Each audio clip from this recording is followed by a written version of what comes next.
Looking through the eyes of pet beasts, even the four main judges, who had served as the main judges for numerous exhibitions and seen many foster environments, couldn't help but be dumbfounded by what they saw inside the Starfare foster shop. This newly opened foster shop has actually integrated space expansion technology directly with the foster area. One of the main judges couldn't help but mutter quietly, "This foster area is ridiculously big." "It's not just big," another main judge said solemnly. "He has also combined environmental simulation technology to achieve customization of pet fostering, meeting all the living needs of pet beasts." "My pet beast just told me something." The third main judge spoke in a low voice. "The owner of this shop has a super ability attribute pet beast that possesses telepathic skills." Upon hearing this, the room briefly fell silent.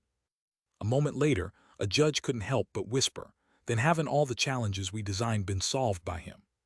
Hearing this, the other judges began to talk amongst themselves, the initial ease on their faces replaced by a hint of dissatisfaction. Indeed, dissatisfaction. For them, the greatest joy of being judges was to bring out their troublesome pet beasts and let others worry about them. Now that Suran had so easily solved the problem, it immediately made them feel as if they had lost face. "Don't panic," the fourth main judge said with a chuckle, his face full of confidence.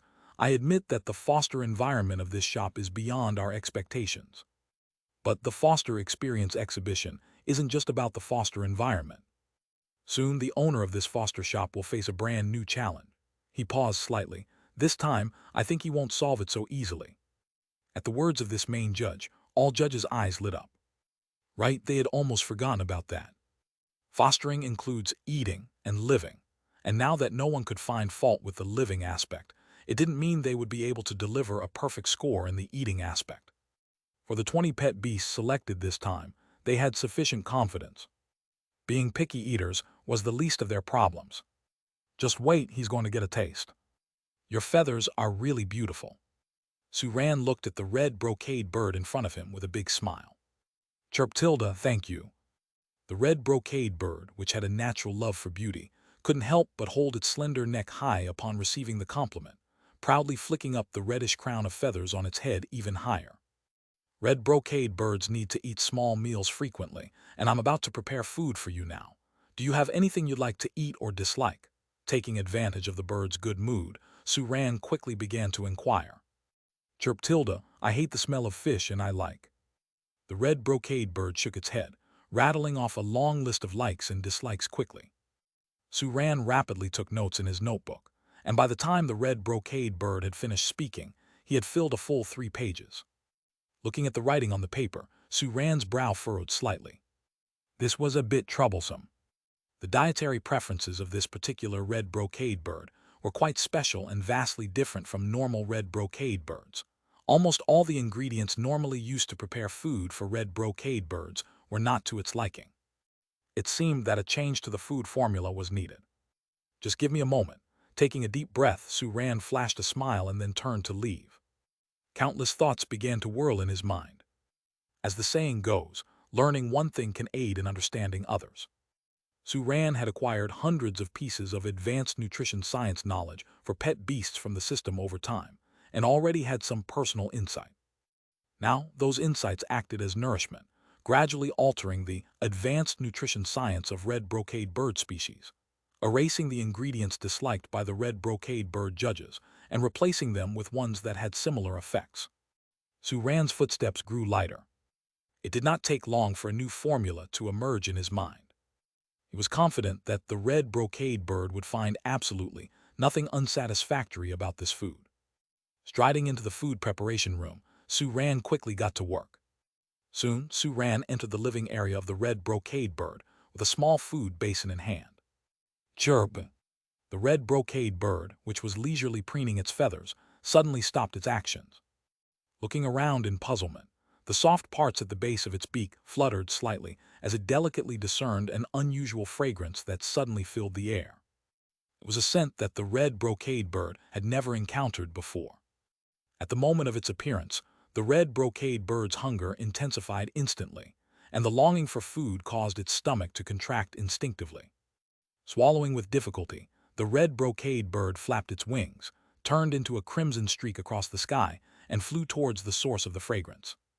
Soon it landed in front of Su-ran, its cherry-red eyes blazing with intensity, fixated on the food basin in Su-ran's hands. As it drew closer, the tempting scent grew more intense, brazenly invading its nostrils with undeniable potency. Inhaling the delightful aroma, the red brocade bird was almost entranced. It stared fixedly at the food basin, eager to dive in and feast. "This is all for you, take your time eating." At that moment, Su-ran's words sounded in the red brocade bird's ears, as sweet as the most beautiful music. Chapter 707, 339, The Tricky Organizers and the Flawless Boss Su. As soon as Su-ran lightly placed the food bowl down, the red brocade bird swooped in, its long neck bending low to take a big bite from the bowl. With the food entering its mouth, an intensely rich aroma instantly burst forth around the beak and nostrils of the red brocade bird. This fragrance was mixed with a variety of complex transcendent resources, each one a flavor adored by the red brocade bird. Surprise and satisfaction gleamed in the eyes of the red brocade bird. After savoring it briefly, it lifted its drooping neck high, allowing the food to slide down its slender neck into its stomach under the force of gravity. After one bite, when the red brocade bird looked back at the food bowl, its eyes were already filled with an unmistakable greed. "Mine, all mine." It ate bite after bite, quickly finishing the not-so-abundant portion of food in the bowl. Before long, the red brocade bird carefully picked up the last piece of food residue in the corner of the bowl and swallowed it elegantly as a fitting end to the meal. Seeing the large amount of pleasure value provided by the red brocade bird during its feeding, Su-ran nodded contentedly. With the prompt of pleasure value, this foster experience seemed nearly like cheating. After all, he could ascertain the real foster status of the pet beast at the moment through the earnings in pleasure value. "The food is very nutritious, just right for expending some energy after eating," Su-ran said, cleaning up the food bowl and smiling slightly at the red brocade bird that was pulsing with surging power. "I'll be going now. Just call me if you need anything." Okay." The red brocade bird nodded vigorously.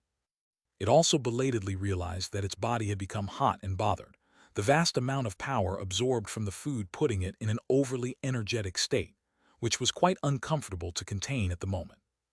Once Su-ran's figure had vanished, the red brocade bird let out a sharp and excited cry, flapping its wings as it began to soar in circles in its living area for a long time. Round and round it went. It had never felt this excited, even during mating season. "What time is it now?" In the meeting room of the Beast Master Association, a chief evaluator inquired casually. "It's 10 o'clock in the morning," one evaluator answered promptly, then turned to another person in the room. "Old Joe, isn't it time to feed your red brocade bird?" "Correct," the evaluator known as Old Joe nodded. "Its last meal was at 7 in the morning. According to its usual habits, it should be hungry by now." Looks like the owner of Starfare Foster is about to face a new round of challenges. The questioning evaluator chuckled. "Old Joe's red brocade bird is probably the pickiest eater of all our pet beasts, isn't it?"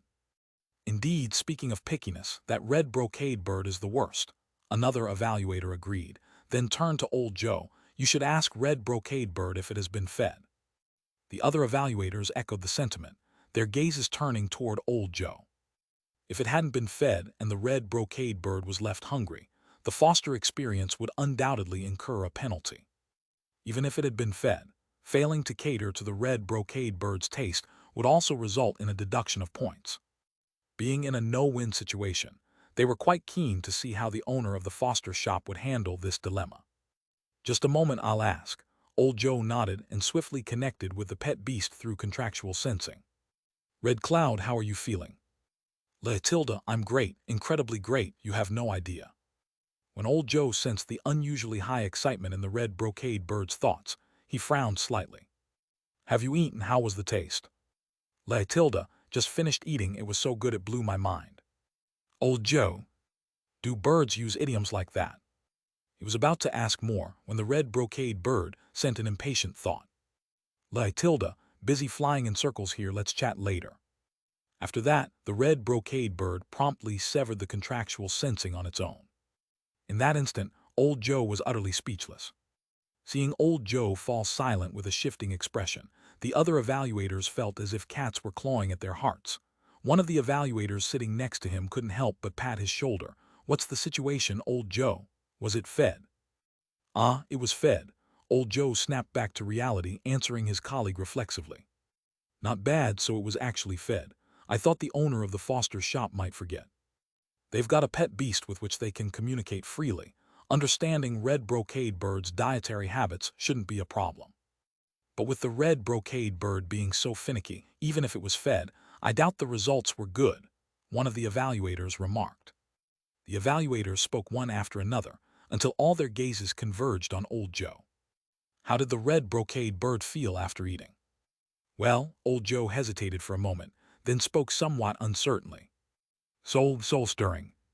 The evaluators from the organizing body were dumbfounded, while on the other side at Starfair Foster, Sue Rand faced a new problem. "You don't want to eat." He looked at the cloud-stepping fox in front of him, frowning involuntarily. This cloud-stepping fox was thinner than a typical pet beast's build. It really should eat more to make up for it. Yet this cloud-stepping fox was refusing to cooperate. "Ying Tilda, I'm too fat, I need to diet." The cloud-stepping fox spoke earnestly, looking very determined. It wouldn't touch the food at all. Sue Rand fell silent for a moment and glanced at the pleasure value income prompt. When he first entered here, the cloud-stepping fox provided 5 points of pleasure value at once, but now it had dropped to 3 points. Chapter 708, 339, The Tricky Organizers and the Flawless Boss Sue.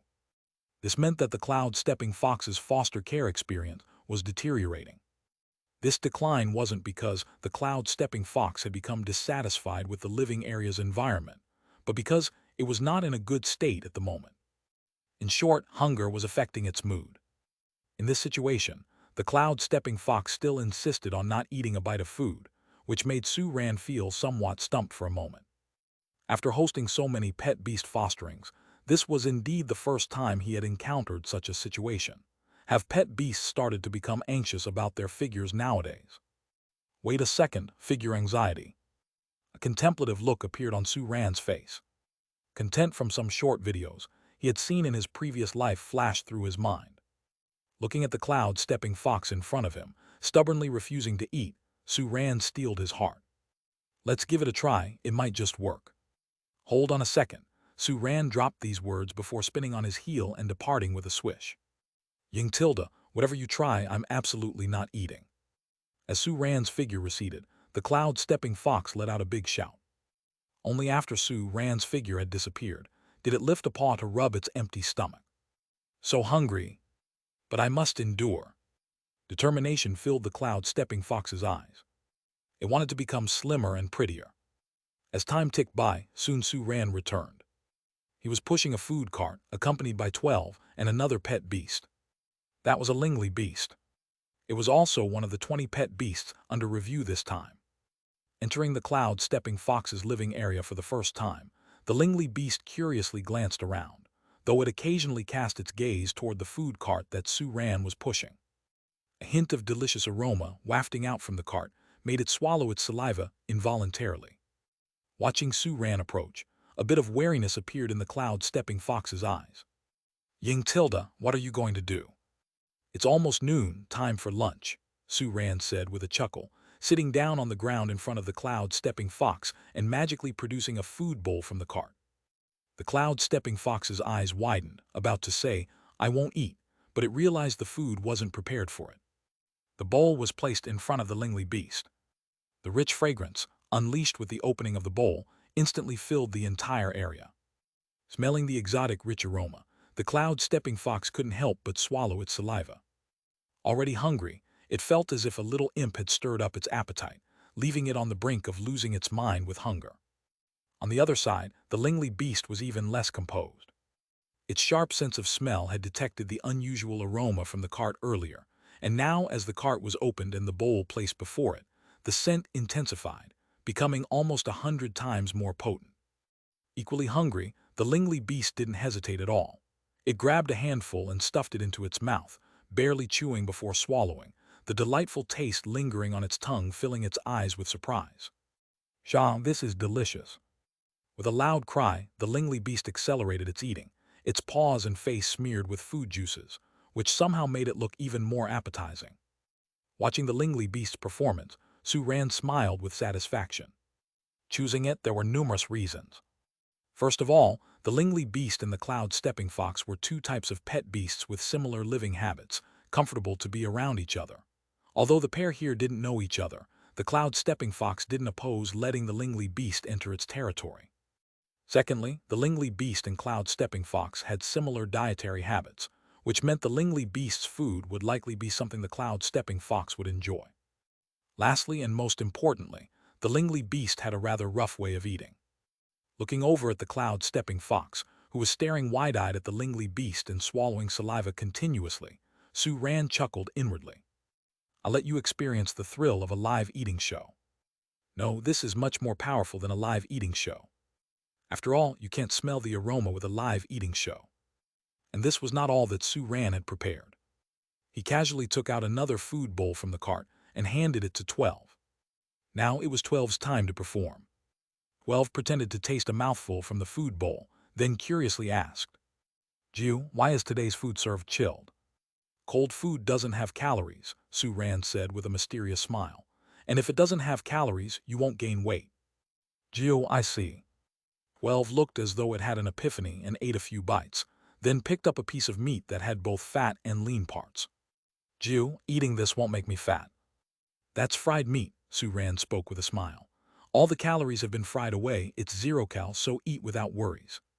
"Jiu, all right then." 12 carefully savored the food in the bowl, occasionally picking out a type of ingredient to inquire about, and Su Ran answered fluidly every time, always managing to prove the food wouldn't make one fat. The cloud-stepping fox's ears had perked up without notice. It watched the Lingly beast's live eating show, and listened to the exchange between Su Ran and 12 echoing in its ears while feeling the gnawing hunger, its expression growing increasingly animated. "Shah, I've finished eating."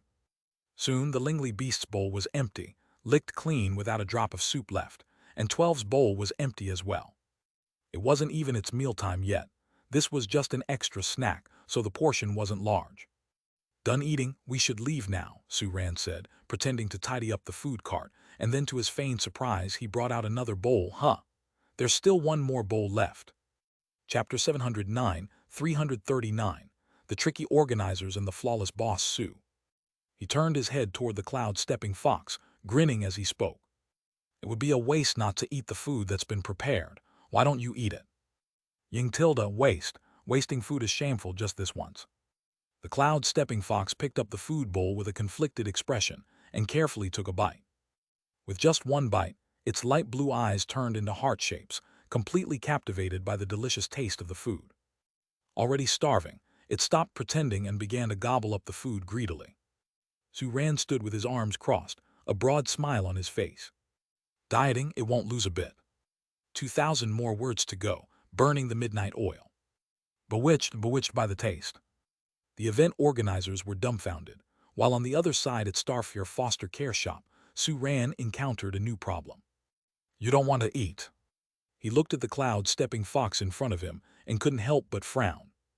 This cloud-stepping fox's body shape was already on the thin side compared to normal pet beasts. It should eat more to fill out. Unexpectedly, the cloud-stepping fox refused to cooperate. "Ying tilde, I'm too fat, I need to diet." The cloud-stepping fox seriously made its case, its expression very determined. Food, it wouldn't eat a bite. Su Ran fell silent for a moment, glancing at the pleasure value earnings prompt.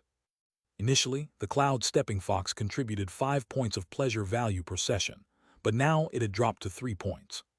This meant that the cloud-stepping fox's foster experience was beginning to deteriorate. This decline was not because the cloud-stepping fox was dissatisfied with its living area, but rather because it was not in a good state at the moment. In short, hunger affected its mood.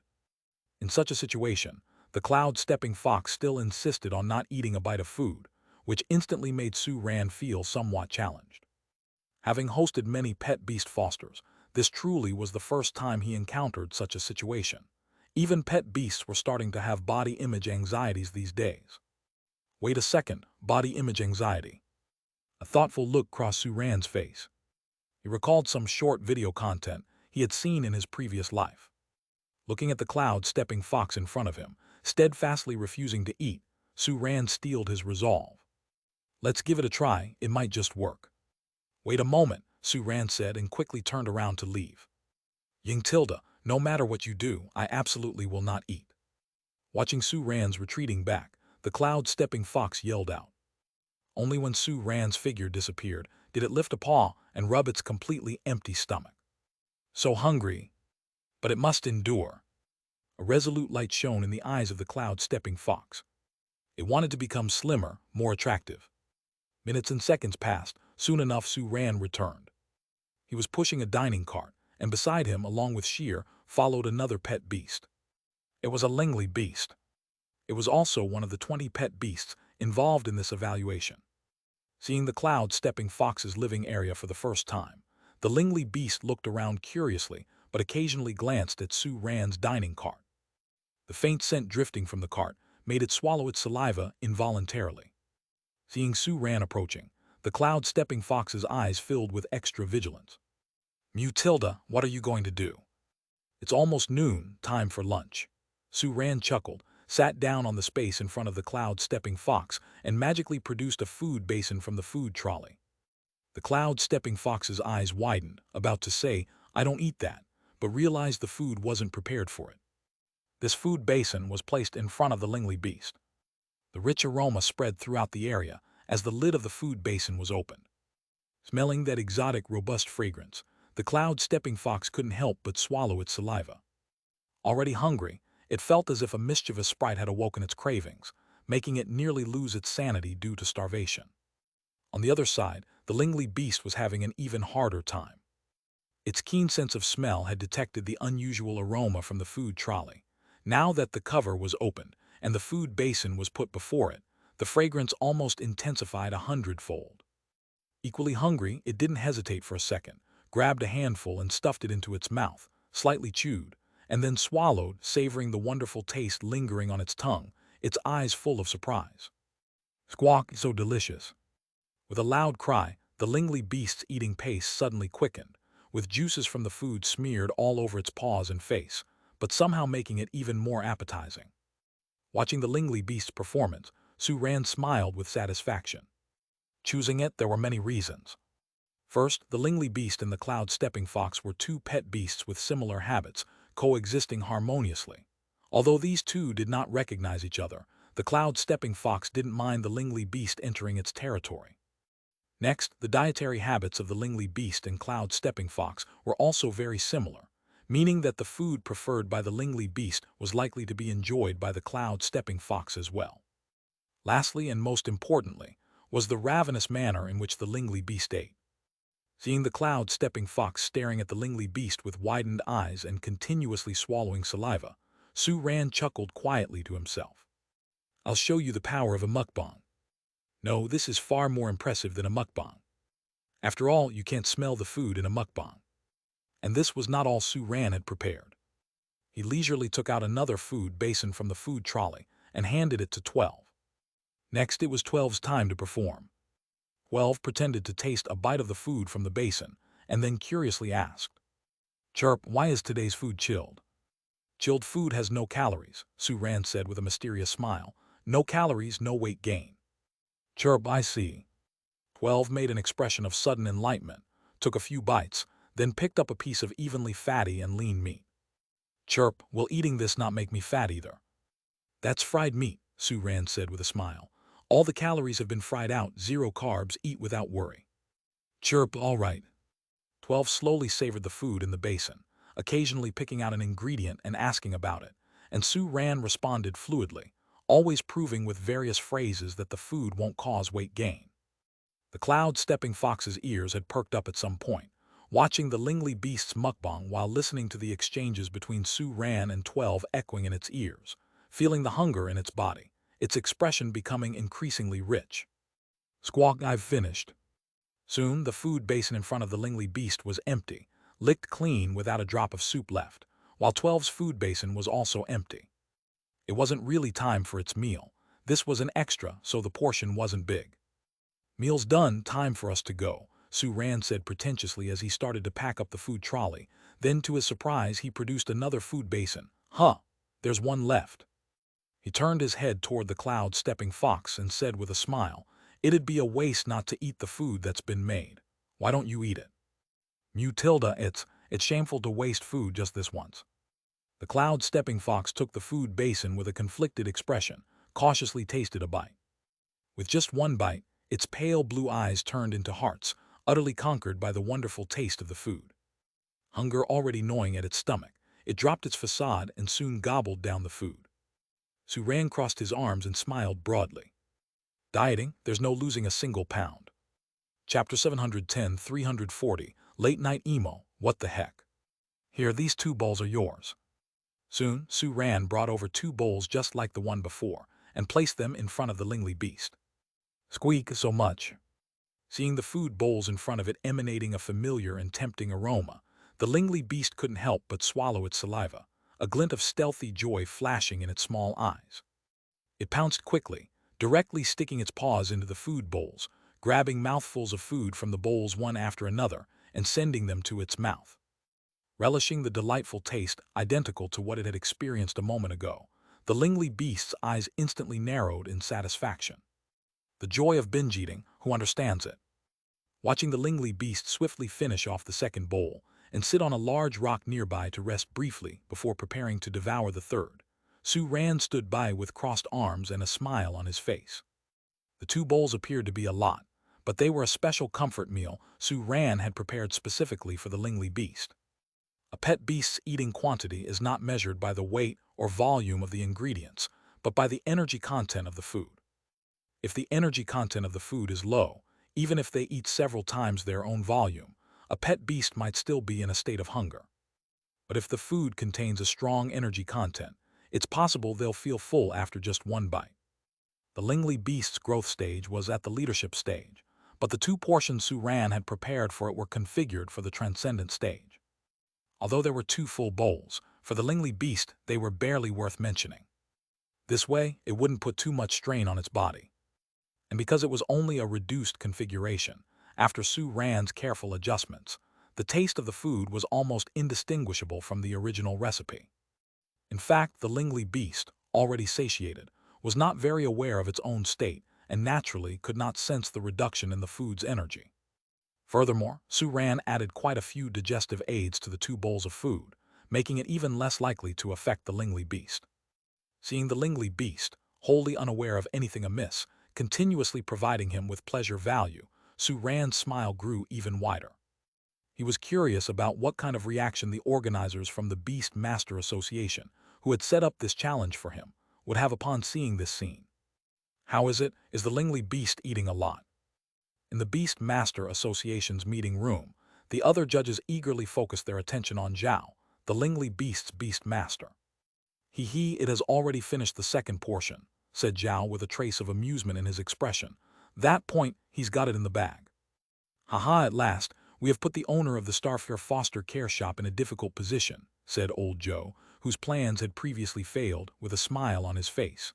This is the ultimate no-win challenge, practically unsolvable. The other judges nodded in agreement. Indeed, this challenge, in a certain sense, was unsolvable. Whether to give the Lingley beast more food or not, both ways were wrong. If given, then the Lingley beast would feel too full and uncomfortable, naturally leading to a decreased experience. If not given, the Lingley beast wouldn't feel satisfied, and the experience would similarly decline. Old Zhao, the Lingley beast must be over by now, right? After all, it's 2 portions of food, asked another judge. If the Lingley beast is now feeling unwell, we can directly deduct points from Starfair foster care shop. Let me check. Zhao nodded and began to carefully sense the Lingley beast's condition using contractual sensing. After a moment, his smile froze on his face. Why, but in his perception, not only was the Lingley beast not experiencing any discomfort from overeating, but its state of having eaten its fill had been somewhat alleviated. Old Zhao, seeing the change in Zhao's expression, the other judges couldn't help but feel a moment of apprehension. This scene was all too familiar. Those judges who had failed earlier had similar changes in expression. Could it be that their highly anticipated Lingley beast also? Impossible. Zhao's expression looked doubtfully at life. How can my Lingley beast be feeling less full after eating more? If it keeps eating like this, it's going to go from a state of fullness to hunger. The judges.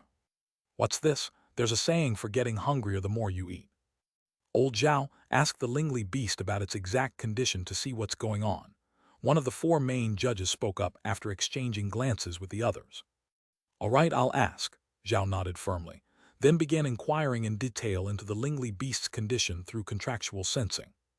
A moment later, his face revealed an expression of utter disbelief. "The owner of that foster shop fed my Lingli beast a food formula for the transcendent stage. And he also added digestive aids." As Zhao's words fell, the meeting room fell into a strange silence. Food formula for the transcendent stage. If they remembered correctly, Zhao's Lingli beast was at the leadership stage, right? Skipping 2 whole growth stages, that small amount of food was probably just enough for the Lingli beast to savor the taste. It was likely almost digested before it even hit the stomach. And yet, the owner of that foster shop had added digestive aids. This way, it really would become hungrier as it ate more. Not only were the Lingli beast's eating needs met, but its health was also maintained. The challenge, initially deemed unsolvable by everyone, was now, surprisingly, solved through Su Ran's innovative approach.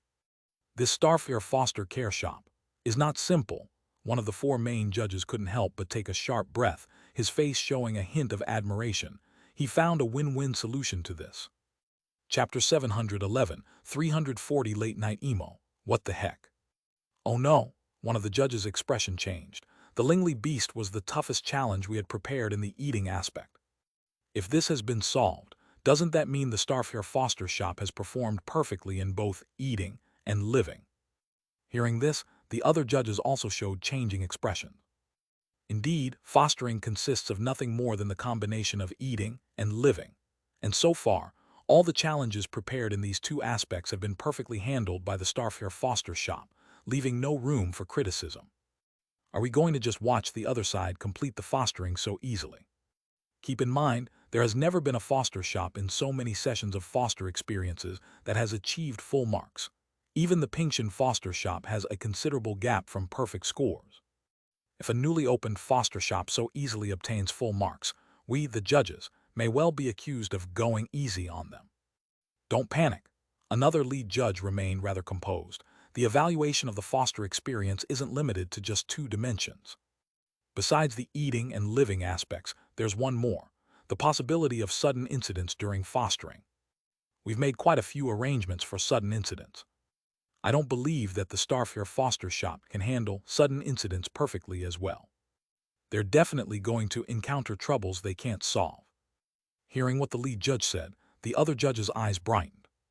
"That's right, there are sudden incidents. Because the Starfare foster shop has performed too well in the current fostering, they had almost forgotten about this aspect.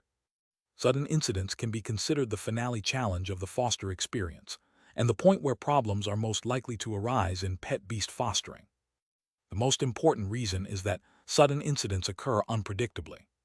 In the living aspect of foster experiences, one only needs to prepare a suitable living environment for the pet beasts at the start, and there are generally no issues afterward. In terms of eating, once the dietary habits of different pet beasts are understood, one simply needs to feed at set times to ensure there are no problems. Both of these caregiving methods are routine. However, while taking care of these 2 points, no foster shop can monitor each pet beast 24 hours a day. Therefore, once a pet beast experiences a sudden incident, it's difficult for the foster shop to detect something wrong immediately and take perfect measures in response. In foster experiences, this is the nightmare of all foster shops. Because these points are like the essay in a Chinese exam, you've got to deduct some marks no matter what. Thinking this, all the judges' eyes lit up, and their faces showed a renewed fighting spirit. They wanted to see how long the Starfare foster shop could hold out. "At last I can take a break." Su Ran looked at the feeding plan in his hands and let out a slight sigh of relief. He had already arranged the feeding schedule according to the dietary habits of all the fostered pet beasts, and through the first round of feeding, had grasped these pet beasts' food preferences. The subsequent feedings only needed to follow the chart. "There are still 2 hours until the next feeding." Su Ran put away the feeding plan. "I can take on some washing and protection work during this time." Walking briskly out of the foster area, Su Ran entered the storefront on the first floor. As he opened the store door, passers-by quickly took notice of Starfare foster shop's situation. Suran didn't have to wait long before a young girl entered the shop, carrying a cute rabbit-like pet beast in her arms. "Welcome to Starfare Foster," Suran greeted with a smile, ready to welcome the customer. "Hey boss, does your shop do pet beast cleaning and caring?" the energetic girl asked as soon as she entered, curiously looking around at the interior of the store. This seemed to be a newly opened foster shop. She wondered what the standards of their services were. "Of course," Suran said with a slight smile, pointing behind the girl. "The price menu is right behind you." "Let me see." The girl turned around and was startled after seeing the washing and protection price. $66.66 for small pet beasts. Your shop is so expensive, isn't it? Suran's smile remained unchanged. After all, he had heard this kind of skepticism countless times before. He was just about to explain, but then he saw the girl hand over her rabbit-like pet beast without any hesitation. "Let's wash it and see the result." Suran. This time it was his turn to be surprised. There were many who thought Starfare Foster Shop's fees were expensive, but it was the first time he saw someone who, while deeming it expensive, chose Starfare Foster without any hesitation. Seeing Suran's surprise, the girl chuckled. "I'm a friend of Chi Yuan. Realization dawned on Suran's face. She was a client from yesterday who used the grooming service at the shop. It seemed the girl had come here drawn by the results of her friend's pet beast's grooming. No wonder she was talking big but acting straightforward. He took the pet beast from the girl and did a quick system identification on it. Race name, Snowflake Rabbit. Attribute, Ice. Growth stage, Transcendent stage. Body type, small size. Washing and protection requirement. Evaluation. It's well known that rabbits usually don't make a sound unless they can't help it, so, host, use your hands filled with magic to make it cry out in sound. +1 to the system's bad teasing. A barely perceptible twitch appeared at the corner of Suran's mouth before he looked at the girl. "I will take your pet beast for the cleaning and caring now. Do you want to accompany it, or?" "Accompany?" the girl laughed. "I haven't experienced a 6666 worth grooming before." Chapter 712, 340 Late Night Emo, What the Heck? "This way, please." Suran gestured towards the washing and protection room and then led the young girl inside. "Matilda, what a large washing and protection room." Upon entering, the girl looked around in surprise, like a curious baby looking around. "Wait here for a moment." Unconcerned with the girl's surprise, Suran gently placed the snowflake rabbit on the grooming table for small pet beasts and then turned to prepare everything needed for its washing and protection. Body wash, shampoo, hair conditioner. All sorts of things required for washing and protection were quickly prepared by Suran's skilled hands, and soon after, he picked up the shower head filled with body wash and approached the snowflake rabbit. The slightly cool body wash was sprayed evenly across the snowflake rabbit's body, wetting the surface of its fine, long fur evenly. Suran's hands followed closely, carefully parting the long fur bit by bit, allowing the body wash to seep into the base of the fur. Feeling the water envelop its body at a comfortable temperature, the massaging pressure around its body opened up its pores just right. The snowflake rabbit's ice-blue eyes quickly clouded with confusion, a veil of mist covering its clear pupils. Its petite body trembled lightly in Suran's maneuvering hands, an electrifying tingling feeling making it somewhat unable to control its own body. The snowflake rabbit's tripartite lips quivered, but no sound came out. Pleasure value from the snowflake rabbit +30. Pleasure value from the snowflake rabbit +30. From.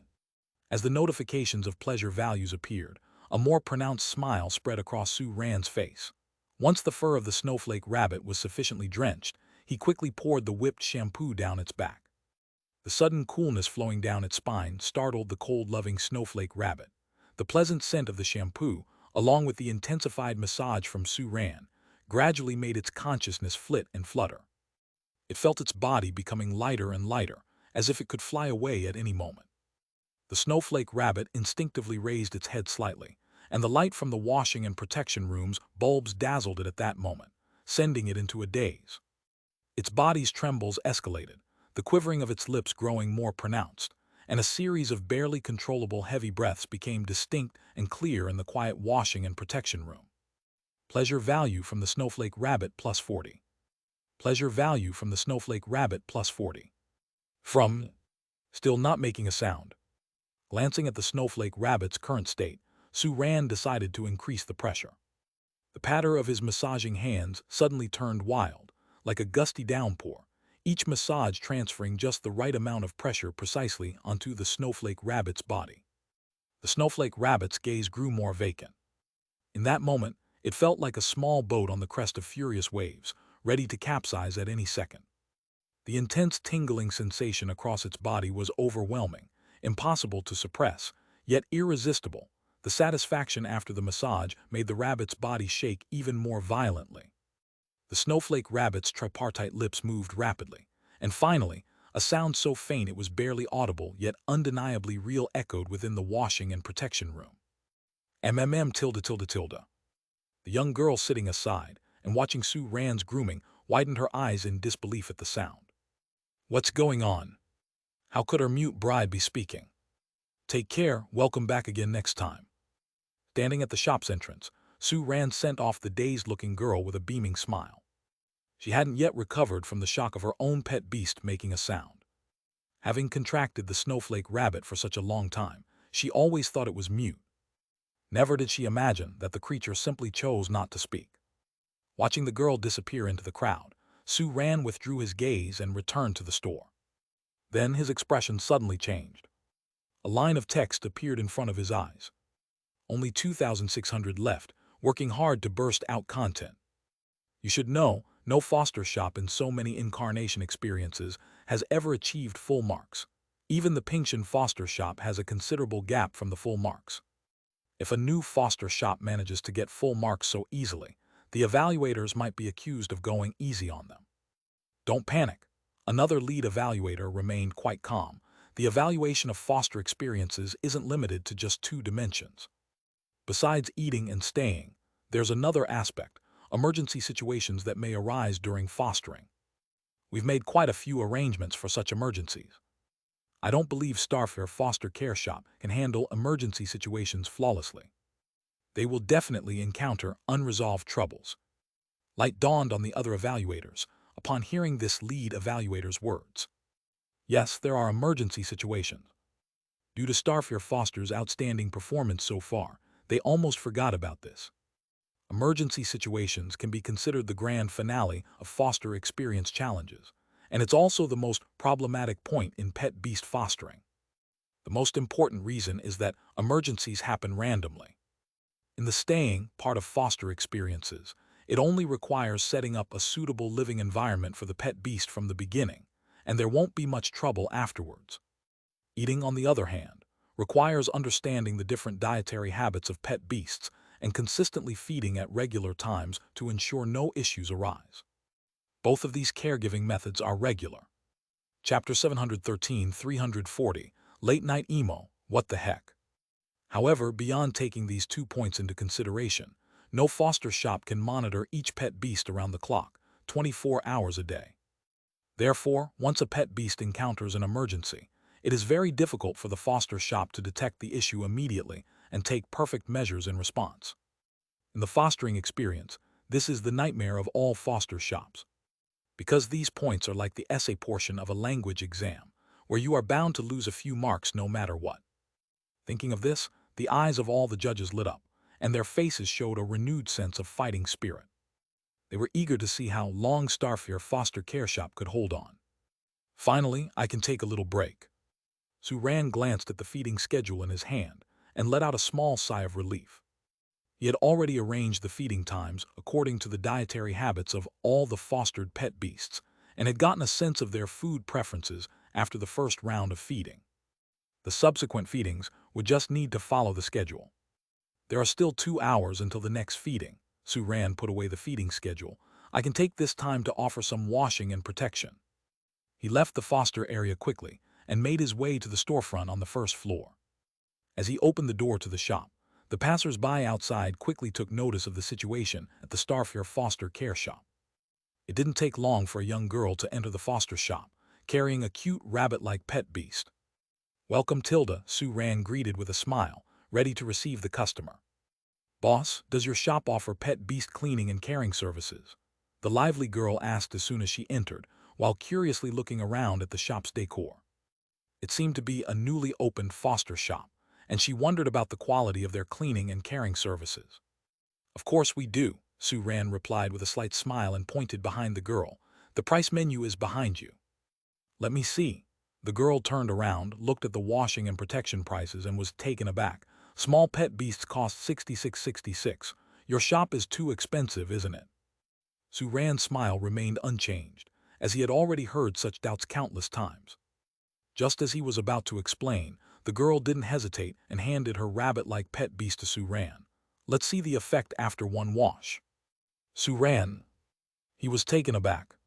There were many customers who thought the charges at Starfare Foster were expensive, but this was the first time he had seen someone criticize the price and then not hesitate to choose Starfare Foster nonetheless.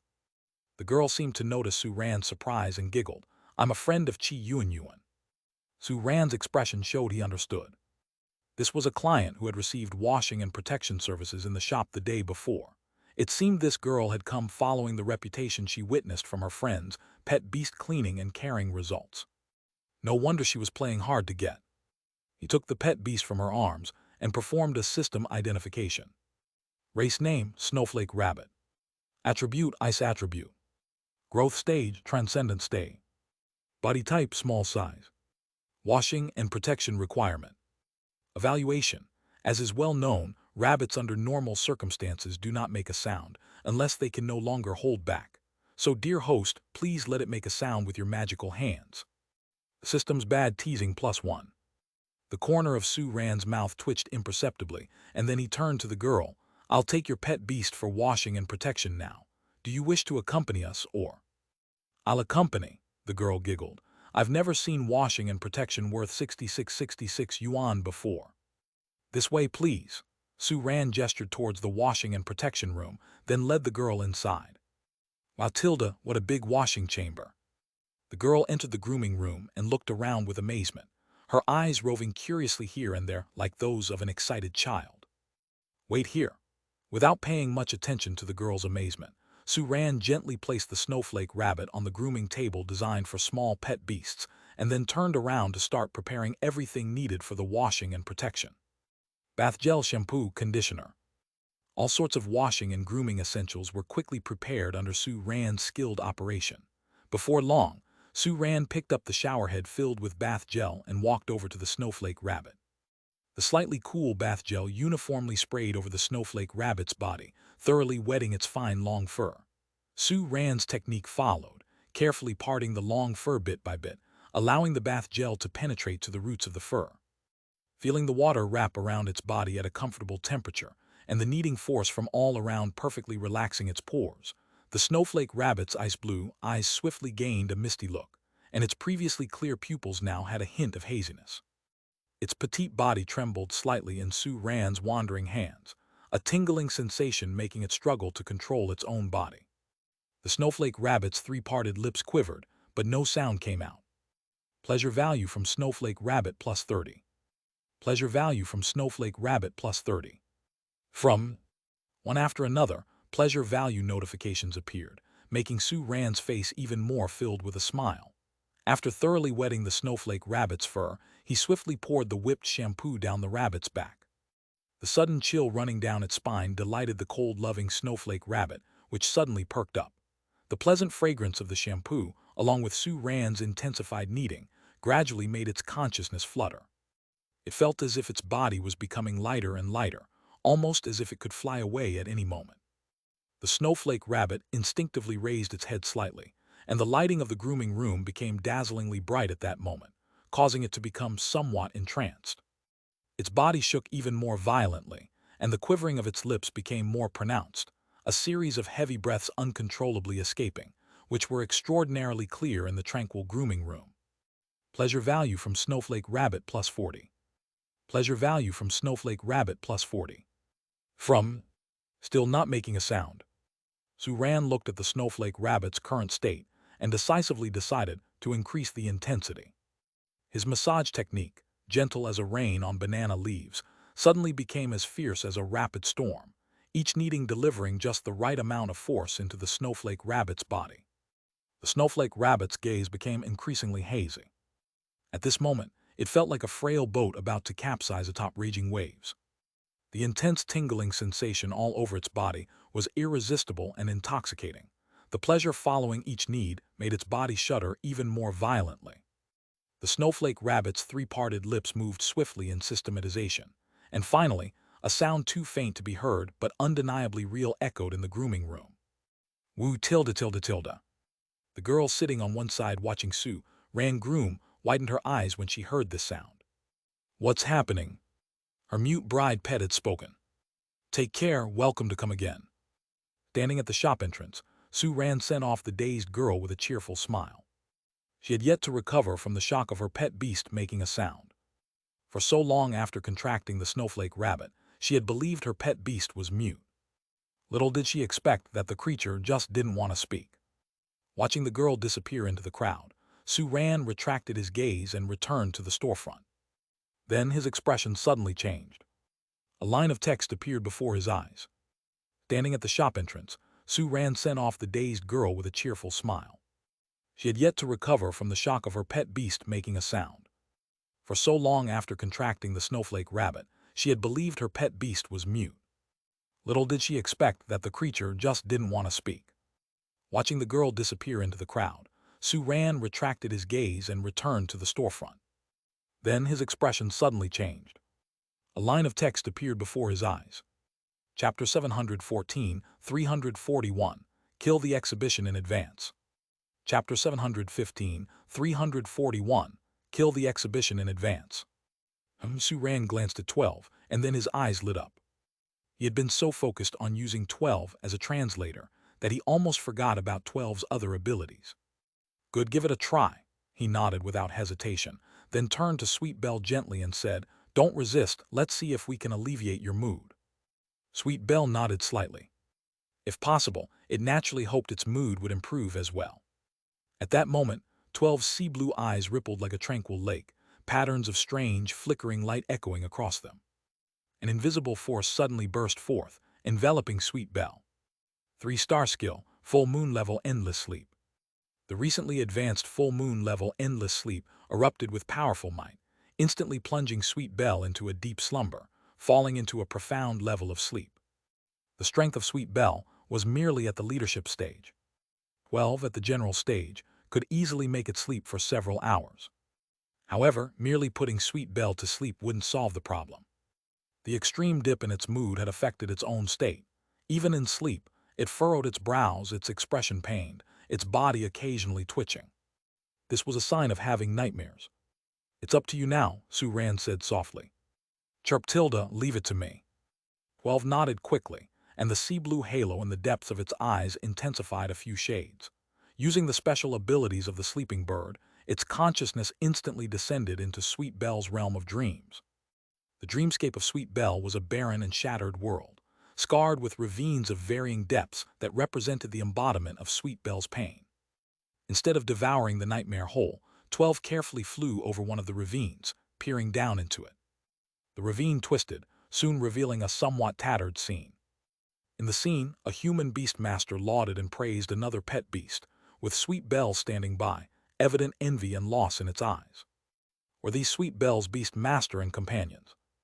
12 speculated, then swiftly flew over another ravine.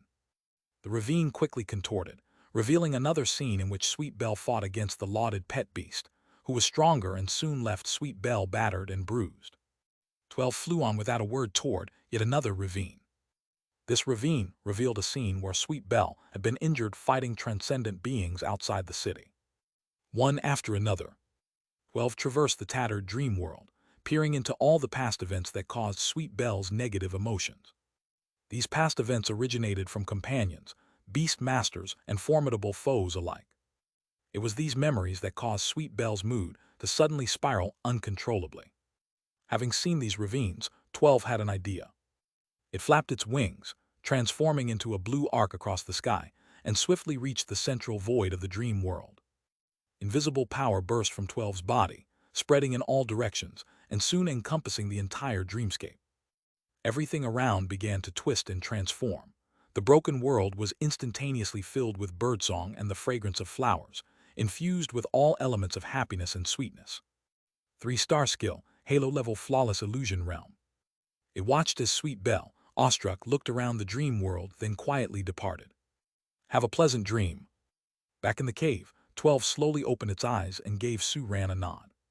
Su-Ran turned to look at Sweet Belle. Where it had been tense, spasming occasionally with an expression of pain, now it lay naturally relaxed with an eased countenance, even bearing a faint smile. The pleasure value also completely reverted to normal at this moment, even showing a slight increase. Su-Ran exhaled deeply. He knew that tonight, Sweet Belle would not be emo anymore. But the next moment, a sudden message caused Su-Ran's expression to stiffen slightly. Joy value reminder. Pleasure value of the fostered pet beast Jade Fang Dragon has dropped significantly. Su-Ran couldn't help but sigh. At this rate, he was the one who was going to be emo tonight. Time passed swiftly, and soon it was the next morning. Seeing the organizer's staff appear outside the foster shop, Su-Ran fully relaxed and finally let go of the anxiety he had held. From last night till now, he had experienced 8 instances of abnormal drops in pleasure value, 5 of which were due to late-night emo, with the remaining 3 caused by other reasons. Fortunately, with 12's assistance, each of these incidents had been timely and properly handled. The cost, however, was that he hadn't been able to meditate properly all night. Fostering time is over, thank you for your hard work. Compared to the day before, the staff members' smiles were significantly brighter, and the looks they gave Su-Ran even held a measure of respect. Although not a judge, being staff of the organizers, he was one of the first to understand the performance of Starfair Foster Care Shop. It could be said that Starfair Foster Care Shop's 24-hour foster care performance shocked the entire Pet Beast Foster Experience Exhibition's organizing department. Perfectly meeting all the foster requirements of the pet beasts, perfectly accommodating their dietary habits, and perfectly dealing with all sudden emergencies. Under 3 perfects, Starfair Foster Care Shop achieved the first perfect score in the exhibition's history. I'll go get them, Su-Ran said with a smile, turning to walk into the foster area. Shortly after, he emerged with the 20 pet beasts for assessment. Chapter 716, 341, Kill the Exhibition in Advance. At this time yesterday, they were all behaving so uncooperatively that they even stood at the entrance of the foster shop and refused to come in. But today, their behavior had completely changed. Every pet beast moved sluggishly, their faces overtaken by obvious reluctance. After experiencing the meticulous care of the Starfair Foster Shop, they were no longer willing to leave. Not surprised by this scene, the staff member sighed helplessly, then gently addressed the 20 pet beast judges. Today we will visit the next foster shop. I believe they will also go all out to provide you with comfortable service. Now it's time for us to set off. The 20 pet beast judges followed the employee, looking back 3 times with every step they took as they left the Starfair Foster Shop. Watching their retreating figures disappear from view, Su-Ran casually closed the door of the Starfair Foster Shop and then hung a closed for business sign on it. He had already agreed with the 5 little ones that once the pet beast exhibition ended, he would take them to Xi'an City to enter both Poison Flame Valley and Silent Abyss. The former was the evolution ground for Firefly. The latter might contain clues about the last piece of evolutionary material needed for star evolution, the town star stone. Are you all ready? Su-Ran turned and looked behind him. The 5 little ones had long been ready to go, anticipation written all over their faces. Luhu, ready. Firefly swung its bare paw emphatically, its crimson eyes filled with burning battle spirit. At this moment, it was noticeably leaner compared to when it had first bonded with him. This leanness was not the emaciation of illness, but a robustness filled with the sense of power. All of this stemmed from its incredibly diligent training efforts. Perhaps because of its origins and experiences in its youth, Firefly was the only one among the 5 whose training effort could rival that of Star S. Apart from the 6 hours in the training area, Firefly also tried its best to train in the foster area. It was well aware of its extraordinary nature. Being of a mutant breed, its path to advancement had been utterly blocked, but now with Su-Ran's help, it finally saw a sliver of opportunity. It was determined to seize this opportunity, regardless of the effort required. Such arduous effort had also paid off handsomely. Firefly's talent skills had already been upgraded to full moon level for 3 of them, meeting the small goal it had set for itself.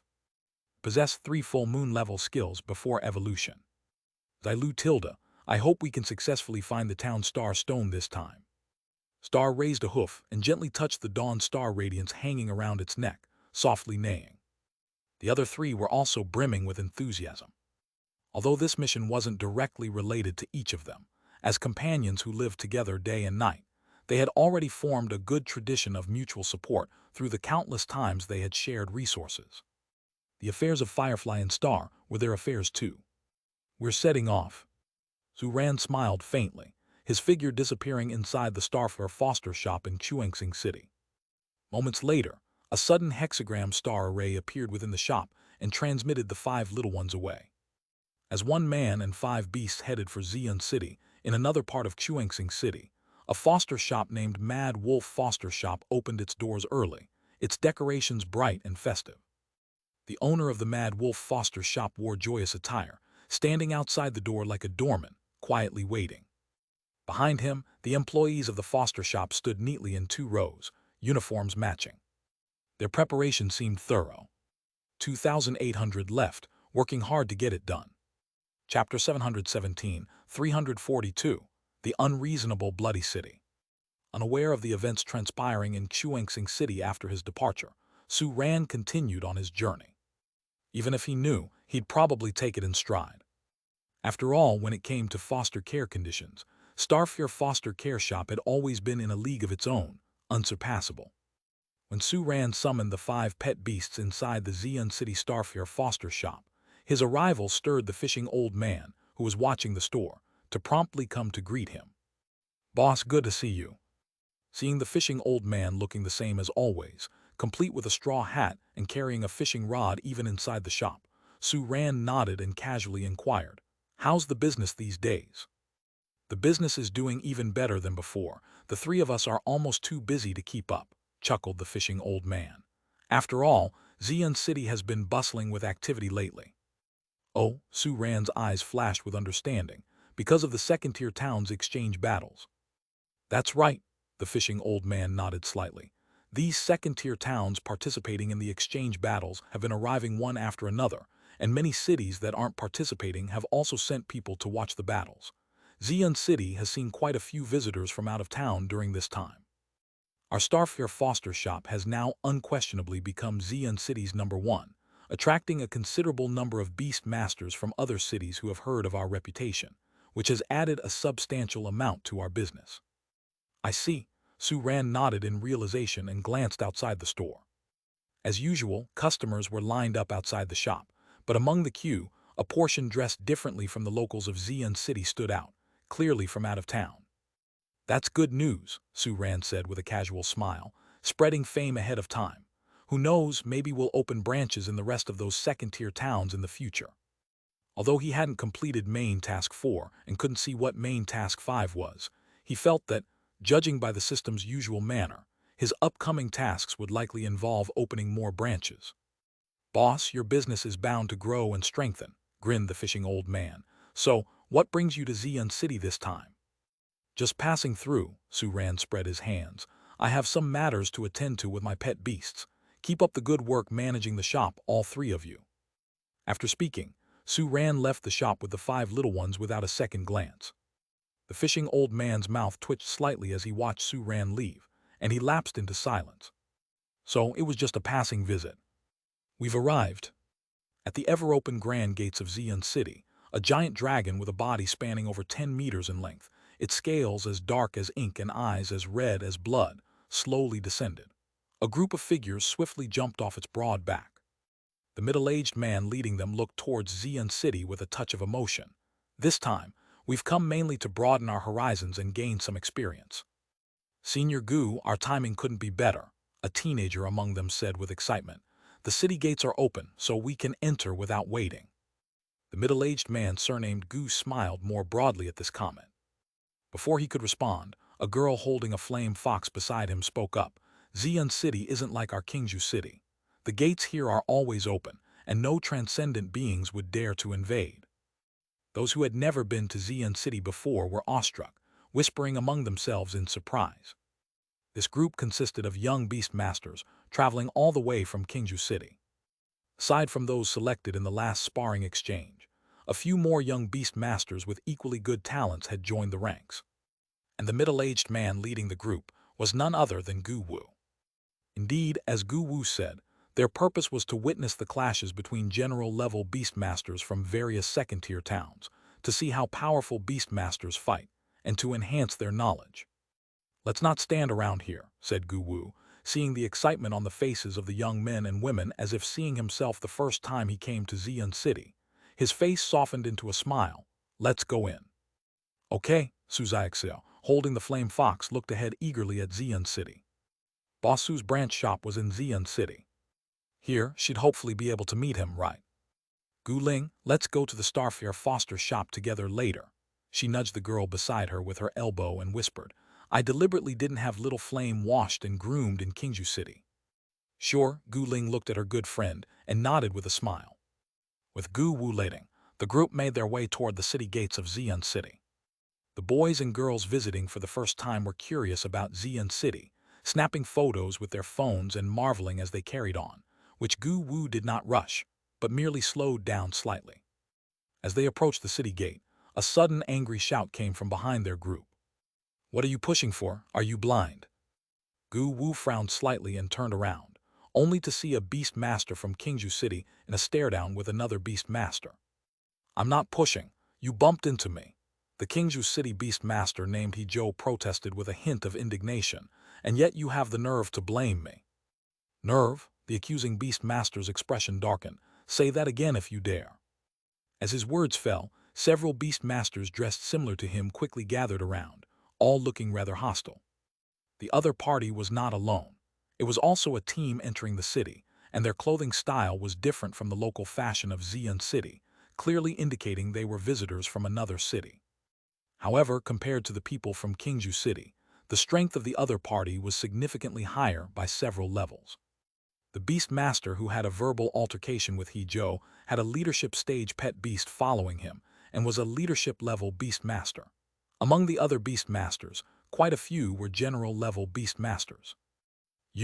Realizing that the opponent was no pushover, Hezhou's face paled slightly, but his expression remained stubborn, and he wanted to continue the argument. He hadn't done anything just now. He had only been posing for a photo with his companions when suddenly a great force knocked him aside. Before he could react, the other party had accused him first, which was utterly infuriating. Before Hezhou could speak, a hand landed on his shoulder. Gu Wu patted Hezhou's shoulder and forcefully brought him behind himself. Then, he stepped forward and looked at the beetle master in front of him. "Sirs, we come from Qingju City and are here to watch the battle at the invitation of the Xian City Beast Master Association. Today's incident is but a trifling matter. Can we agree to let it go?" "Qingju City? Never heard of it," sneered the leadership-level Beast Master. "What backwater peasants. Don't think you can make us back down just by throwing Xian City's name around. You want it to end? Fine, provide compensation." He pointed to a broken ornament on his shoulder. "This was carved from a general stage beast bone, and it was damaged by your people. Demanding a leadership stage resource as compensation is not excessive, is it?" The people from Qingju City all showed angry expressions. "A general stage beast bone shatters from a single touch." Su Xiaoxiao looked at the other party with disgust and couldn't help but speak out. "You're extorting us." Gu Wu waved his hand at Su Xiaoxiao and cast a more fierce look towards the people in front of him, with the red-eyed demon dragon behind him unleashing the suppression of the general stage. "Which city are you from, and who is leading your team? Have him come out and speak to me." "We come from Bloody City." A general-level beastmaster stepped forward from beside the leadership-level beastmaster, with his general stage pet beast also unleashing immense pressure, countering that of the red-eyed demon dragon. "The leader is not here. I make the decisions here." The standoff at the city gate had already drawn the attention of many passers-by, and at the mention of Bloody City, murmurs of conversation rippled through the crowd. Gu Wu's expression became even more serious. Bloody City is a second-level town. Moreover, it has some distinctions compared to other second-level towns. Bloody City is built upon a special resource site. The resources produced from this site are very important, and Bloody City has risen quickly by occupying it, defending against the attacks of transcendent beings from the outside. But the abnormal transcendent power in the resource site has a certain influence on creatures who stay there for extended periods, amplifying their negative traits insidiously. Greed, irritability, manic behavior. The amplification of these negative traits made the beast masters living in Bloody City harder to deal with, quick to resort to violence over trivial matters. He did not expect their luck to be so poor as to encounter these troublemakers. The situation was clearly one where the other party was looking for trouble. Although there was a significant power gap between the two sides, Gu Wu was not someone to be trampled upon either. Having lived in Ziyun City for many years, he knew how to handle the current situation. Without any hesitation, he took out his cell phone and dialed a friend's number from within Ziyun City. If you can't beat them, call for backup. Moments later, accompanied by a long cry, a giant eagle enveloped in the powerful aura of the king stage descended from the sky. From atop the giant eagle, a burly man leaped down and strode over to Gu Wu's side, patting his shoulder. "Old Gu, it's been a while since we've seen each other." "Indeed, it's been a while," Gu Wu said with a smile, looking at Li Chang, his good friend of several years. Once, both of them were general-level beast masters who had fought side by side on numerous occasions. Now, Li Chang had advanced to king level, making him one of Gu Wu's few connections. "Come on, I'm hosting today. Let's go have a drink." Li Chang gestured and began leading Gu Wu and the group from Qingzhou City away. "Hold on," a general-level beast master from Bloody City called out in a low voice. "You can leave, but leave the compensation behind." Oh, hearing this, Li Chang's eyes narrowed, his king-level presence pressing down. "I'm going to have drinks with my friend. Do I need to ask for your opinion? Bullying others based on your higher status, what kind of skill is that?" At that moment, an indifferent voice rang out. A overpowering king-level presence exploded forth, dispersing the suppression brought by Li Chang's pet beast. Outside the city gate, a king-level beast master walked steadily forward, and his attire was identical to that of the people from Bloody City. He was the true leader of the group from Bloody City. "I was but a step late and you've already caused trouble," the leader chided the other beast masters from Bloody City as he approached, then turned to Li Chang and the people from Qingzhou City. "But you will not escape the compensation you ought to pay." Another 4,000 words to go, working furiously. Chapter 718, 343, Poison Flame Valley, Firefly Evolution. Lu tilde, so this is the Poison Flame Valley. Gazing at the valley that quickly magnified before her eyes, feeling the heat wave rushing towards her face, the firefly, filled with anticipation, wore an expression imbued with solemnity. Its sharp senses allowed it to clearly feel the terrifying and domineering fire attribute power contained within the valley before its eyes. That fire attribute power was not the same as the ordinary fire attribute power, carrying with it a strong sense of burning that made one feel uncomfortable and unwell. That was the fire poison included within the fire attribute power. All fire attribute powers within Poison Flame Valley were permeated with fire poison, and even for fire pet beasts to absorb, it was very easy to suffer backlash from the fire poison. Furthermore, this fire poison was extremely penetrating, even capable of seeping into non-fire elements and accumulating over a long period. Before long, one person and 5 pet beasts stopped outside the Poison Flame Valley. The ground ahead carried a hint of an unusual crimson, clearly demarcated from what lay behind. As Su Ran took a step forward, he heard a sizzle sound. The soles of his shoes that came into contact with the fire poison accumulated in the ground were instantly burned away a layer. Withdrawing his foot quickly, Su Ran's face revealed a somewhat odd expression. In such a place, there are actually more than a dozen beast kings active. "Chirp, it's so hot, so hot." Can, who had followed Su Ran in taking a step, rapidly withdrew its paws and violently shook them in the air twice, baring its teeth and grimacing. The fire poison itself didn't pose much harm to it, but the sense of burning brought by the fire poison didn't decrease in the slightest because of this. "Lu tilde, let me try tilde." The firefly stepped forward briskly, its crimson eyes filled with an eagerness to try. With each step it took, its paw pads lit up with crimson flames, contending against the fire poison hidden in the ground. Being a fire pet beast itself, it adapted extremely fast. "Try using fluid fire avoidance," Su Ran reminded. Fluid fire avoidance was a skill upgraded with a 3-star skill scroll during the last resource distribution the Firefly had received. The skill originally was fire resisting, permitting the Firefly to be immune to fire attribute damage to a certain extent, but with the skill upgrade, an additional effect was added. Fluid fire avoidance could dissipate fire attribute power within a certain range.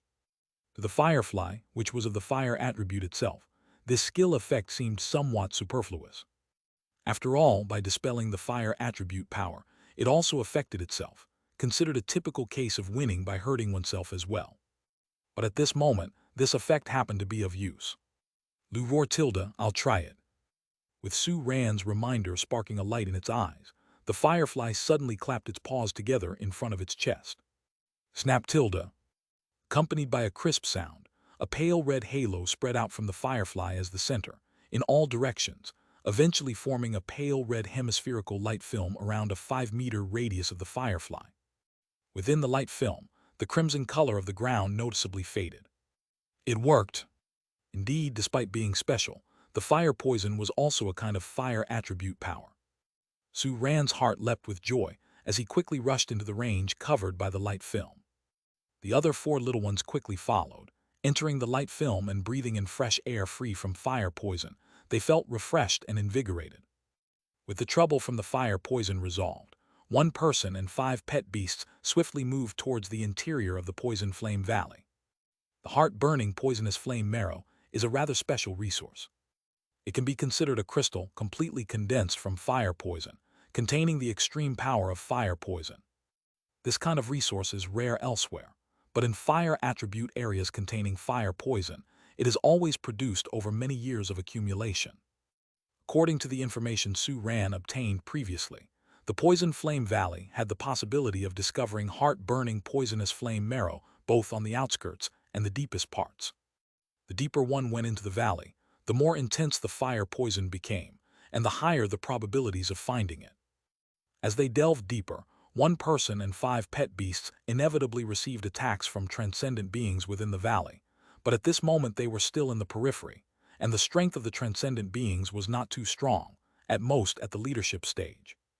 No sooner had these transcendent beings shown themselves than they were expediently and crisply dealt with in a wave of combat, controlled by Lead Silk Vertical Soul.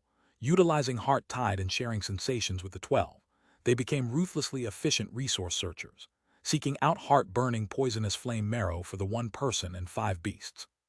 The main tactic was to make full use of the resources at hand. And as the number of transcendent beings under the control of the 12 grew, they indeed found some clues.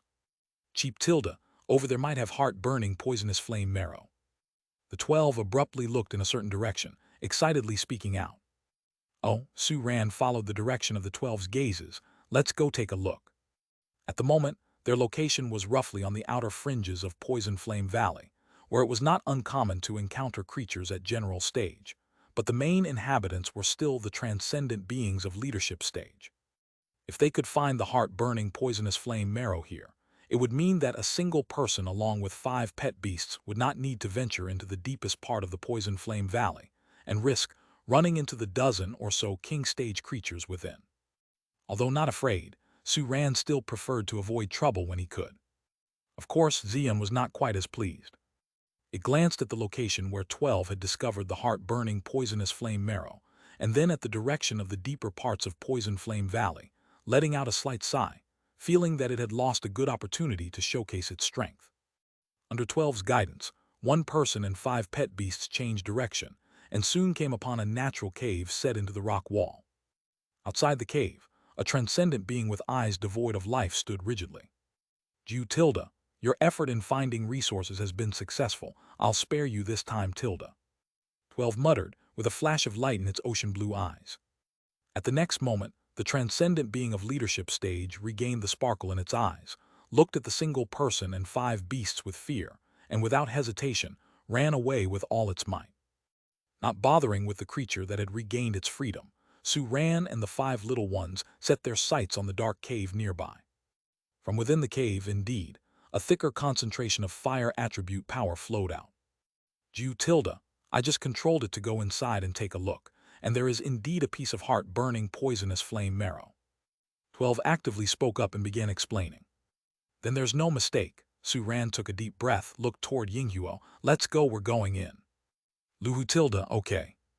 Yinghuo nodded vigorously, and looking at the cave in front of it, its steps became somewhat heavier.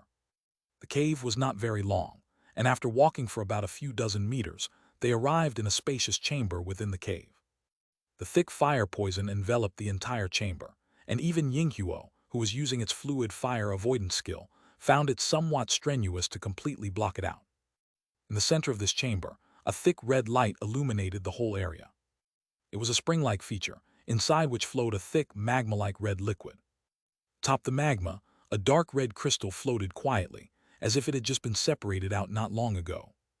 At a glance, Su Ran recognized that this was the last main material needed for Yinghuo's evolution. Heart-burning poisonous flame marrow. Yinghuo, Su Ran took out the other evolution resources he had prepared, and then took another deep breath. Be careful when evolving. Luhu, Yinghuo hugged these resources and nodded vigorously. Its face was filled with anticipation, yet also etched with tension.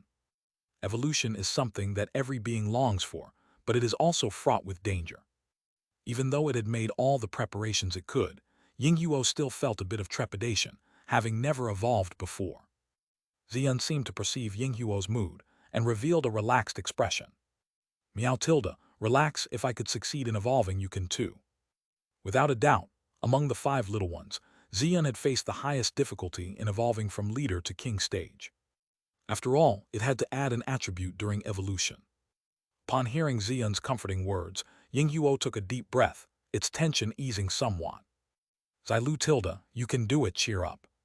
Starlet cried out sharply, offering its own comfort and encouragement. Yinghuo looked up into those amethyst eyes, reminiscing about the initial exchange it had with Starlet at the breeding base. Starlet, like Yinghuo, had faced similar circumstances and now had come this far. Yinghuo firmly grasped its bare paw and swung it forcefully. It definitely could do it too. Luhu, I'm off. Yinghuo looked at Su Ran and the other 4 little ones, then walked towards the spring with the evolution materials in hand. With a light stomp, the heart-burning poisonous flame marrow was swept up in a pillar of fire that rose skyward from the magma, landing in its palm. Enveloped by an intense fire poison that reached its peak in an instant, Yinghuo's paw felt the corrosive assault despite the damage reduction from its innate fluid fire avoidance, and a pained expression appeared on its face. Not daring to be careless, Yinghuo quickly swallowed the other materials one by one, and then closed its hand around the heart-burning poisonous flame marrow, sitting cross-legged next to the hot spring gushing with heat. A few breaths later, Yinghuo's presence began to grow wild and unstable. The resources it had swallowed were starting to take effect. Chapter 719, 344, Fire Ear Bear vs. Fire-tailed Bear, A Battle of Fireflies. Chapter 720, 344, Fire Ear Bear vs. Fire-tailed Bear, A Battle of Fireflies. This incomplete mutation wouldn't reveal too many abnormalities on ordinary days, but during the critical moment of evolution, it could become a significant hidden danger. For evolution is essentially a leap in the life level. The fire ear bear could evolve into the poison fire bear, but the fire-tailed bear could not. Therefore, Firefly, with some power of the fire-tailed bear remaining in its body, would inevitably face the backlash of the fire-tailed bear's power during evolution. At this moment, Firefly was in such a state.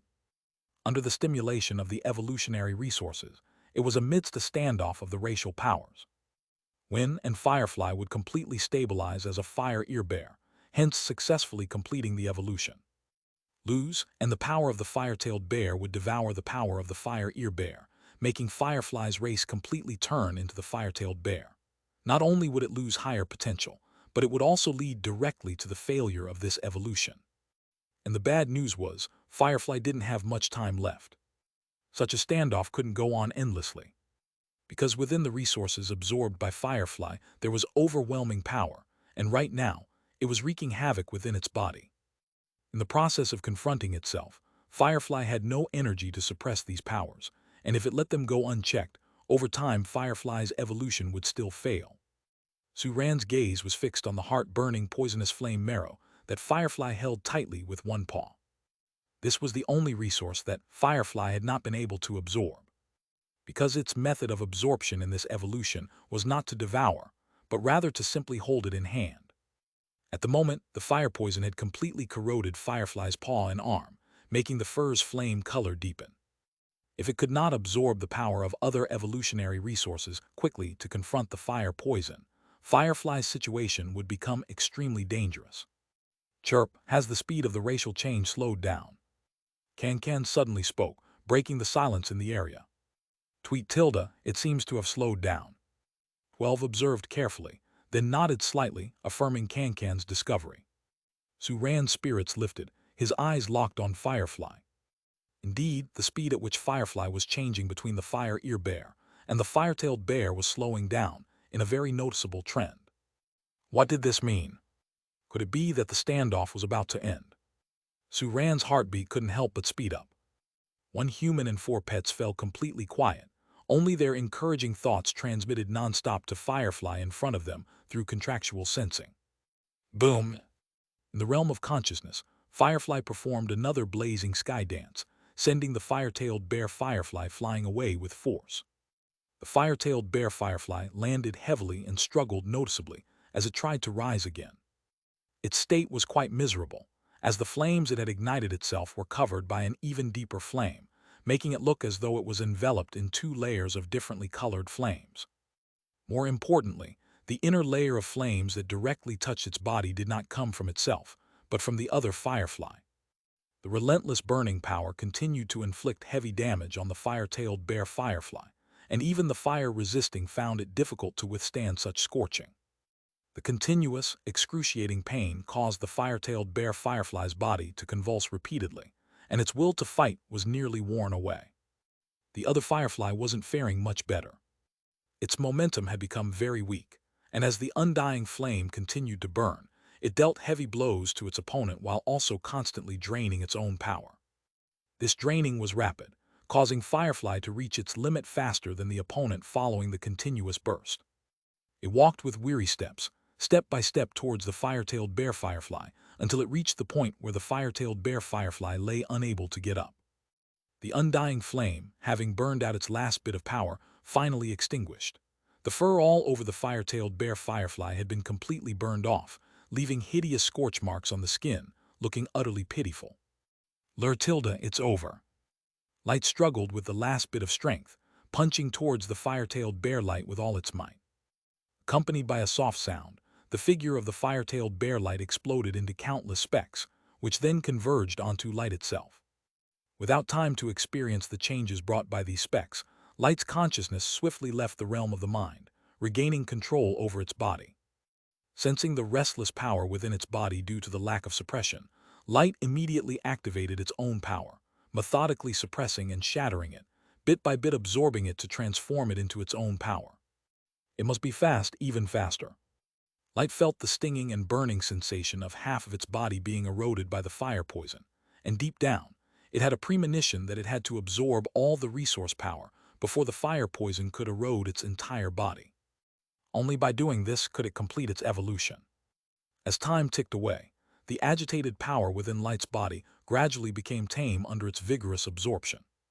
If there were a score for energy absorption, then Light, having absorbed the experience of 4 predecessors' evolutions, had now turned in a perfect score.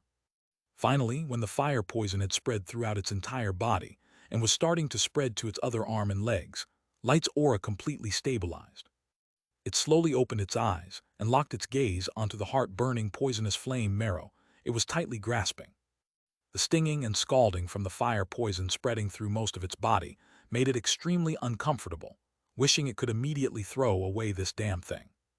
But reason told it that this was the final step of its evolution.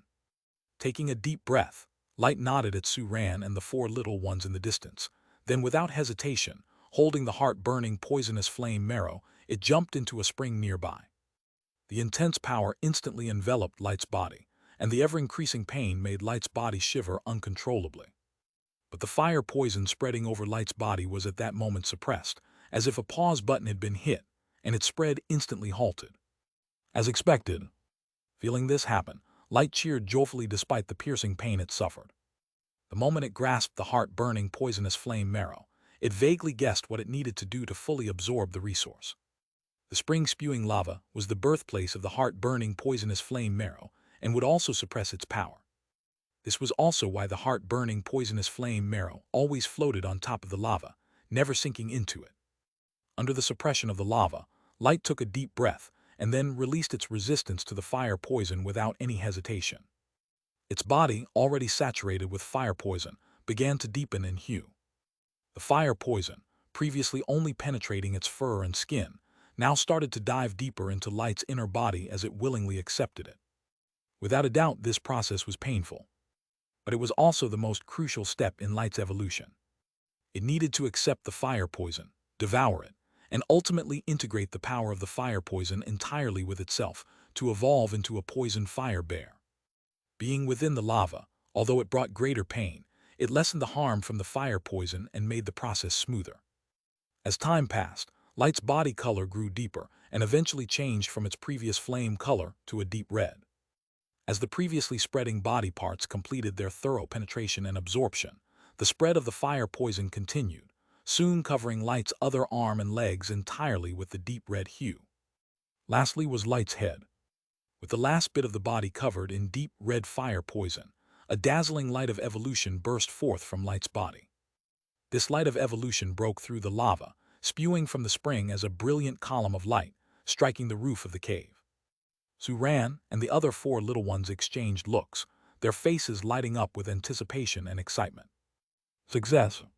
The emergence of the light of evolution signified that the evolution had smoothly passed the accumulation stage and moved on to the transformation stage. A moment later, a figure shot out from the spring, bringing up a gushing flow of lava and steadied its form inside the cave. 1 human and 4 creatures, eyes shone brightly as they quickly approached. Chapter 721, 345, The Might of the Poison Fire Bear, Silent Abyss. Luhu, I've evolved. Watching its companions rushing towards it, the firefly slowly extinguished the flames burning around its body and raised its paws to let out a cheer. After the evolution, its originally not-so-large body now stood upright at about 3 meters tall, and its body type had transformed from a cub-like bear to that of an adult bear, losing some of its juvenile cuteness and gaining an air of ferocity and strength. The flame-colored fur that covered its body had now turned into a more vibrant cherry red, with only the fur on its chest retaining some of the flame-colored hairs, interweaving into a pattern of flames, like a brand. The fire that constantly enveloped the original double ears of the firefly had now moved to the forehead, like a third eye above the eyebrows, making the firefly look extraordinarily valiant. Its robust paws casually swung, sending sparks flying and continuously burning on the ground with crackling sounds. Illustration is still being drawn, to be added later. At this moment, it displayed the form of a poison fire bear. Finally, the evolution is a success. Suran sighed with relief and said with a smile, the evolution difficulty for you was probably even higher than Zion's. Meow tilde, indeed it was. Zion nodded in agreement, thinking back on the perilous moments of the firefly's evolution, and could not help but break out in a sweat for it. Although my own evolution was difficult due to having an additional attribute, it was never this dangerous. Luhu tilde, good thing I won. Thinking back to the previous fight with the fire-tailed bear Firefly scratched its head, rubbed some sparks off its body with a hee-hee and a smile, and then, as if remembering something urgently, spoke out. Luhu tilde, after absorbing the power of the fire-tailed bear, my skills seem to have changed. Oh, Suran raised his eyebrows and casually opened Firefly's panel. Just right, let's check out the skill situation of Firefly after its evolution. Contract pet beast, Firefly. Race name, poison fire bear. Attribute, fire attribute. Growth stage, leadership stage, 24.8 W30W. Race stage, king species. Skills, burning soul body, full moon level, 010000+. Flame dance scorches the sky, full moon level, 010000+. Scorching heart flame, full moon level, 010000+. Fluid fire avoidance, waning moon level, 698 2000+. Crimson flame eyes, waning moon level, 876 2000+.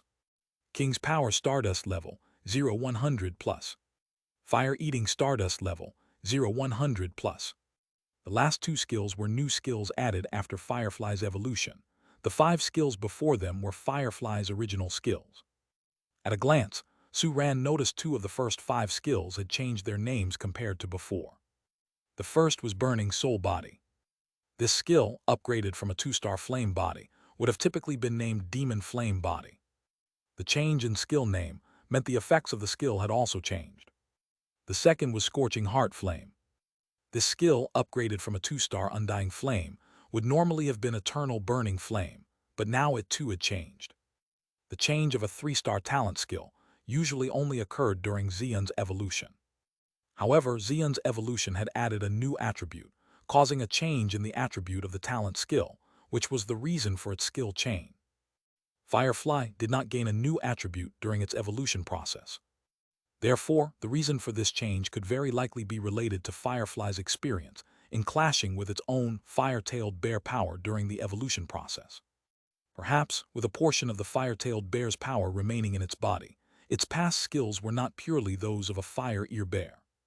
After completely suppressing and absorbing the power of the fire-tailed bear, the talent skills of Firefly changed, and in the process of evolution, 2 new skills were added. Grasping the reason, Su-Ran stroked his chin with an interested expression. Let's go out and test the power of the new skills. Luhu, no problem. Firefly nodded vigorously, its face showing an eager expression. Through the new memories appearing in its mind, it already knew the general details of the new skills, which it liked very much. 1 human and 5 beasts strode out of the cave, following the direction they had entered, and arrived at an open space nearby. Firefly took 2 steps out. The flame on its brow instantly exploded into a large blaze of burning light, and as it made a charging motion through the flames, its body was instantly covered with hot and sticky profound flames. This flame was completely different in color from ordinary flames. The cherry-red fire was bright but not blinding, yet it conveyed a sense of danger. Scanning the surroundings, Firefly quickly took a liking to a bare rock nearby. It walked up to it swiftly and then smashed down on it with a fierce paw. Boom! With a deep thunderous roar, the rock instantly shattered into dozens of pieces, each enveloped in the cherry-red flames, continuing to burn. Under the watchful eyes of Su-Ran and the other 4 little ones, the cherry-red flames slowly weakened until they disappeared. However, the crimson color on the surface of the rocks deepened even more. That was fire poison. Though the flames dissipated, the fire poison remained on the rocks. One could imagine, if the strike had hit a living being instead of a rock, the fire poison would have eroded the victim's body with each attack, causing continuous damage. Chapter 722, 345. The Might of the Poison Fire Bear, Silent Abyss. Lurho, watch closely. Firefly shouted excitedly, indicating the display was far from over. With a forceful push from its legs, its figure suddenly transformed into a cherry-red afterimage, rapidly flickering across the ground. Rocks and mountain faces around it were marked with varying depths of cracks from Firefly's pounding, each bearing the same cherry-red flames as residue. Speed, strength, agility, coordination. Upon executing the burning soul body, Firefly's overall physical attributes had significantly improved. Feeling its newfound power, Firefly seemed quite excited, experimenting for a good while before reluctantly coming to a standstill and dissipating the flames surrounding it. This transformation is quite good, Su-Ran nodded in satisfaction. Fire poison must be an intrinsic trait of the poison fire bear, not an effect of its skills.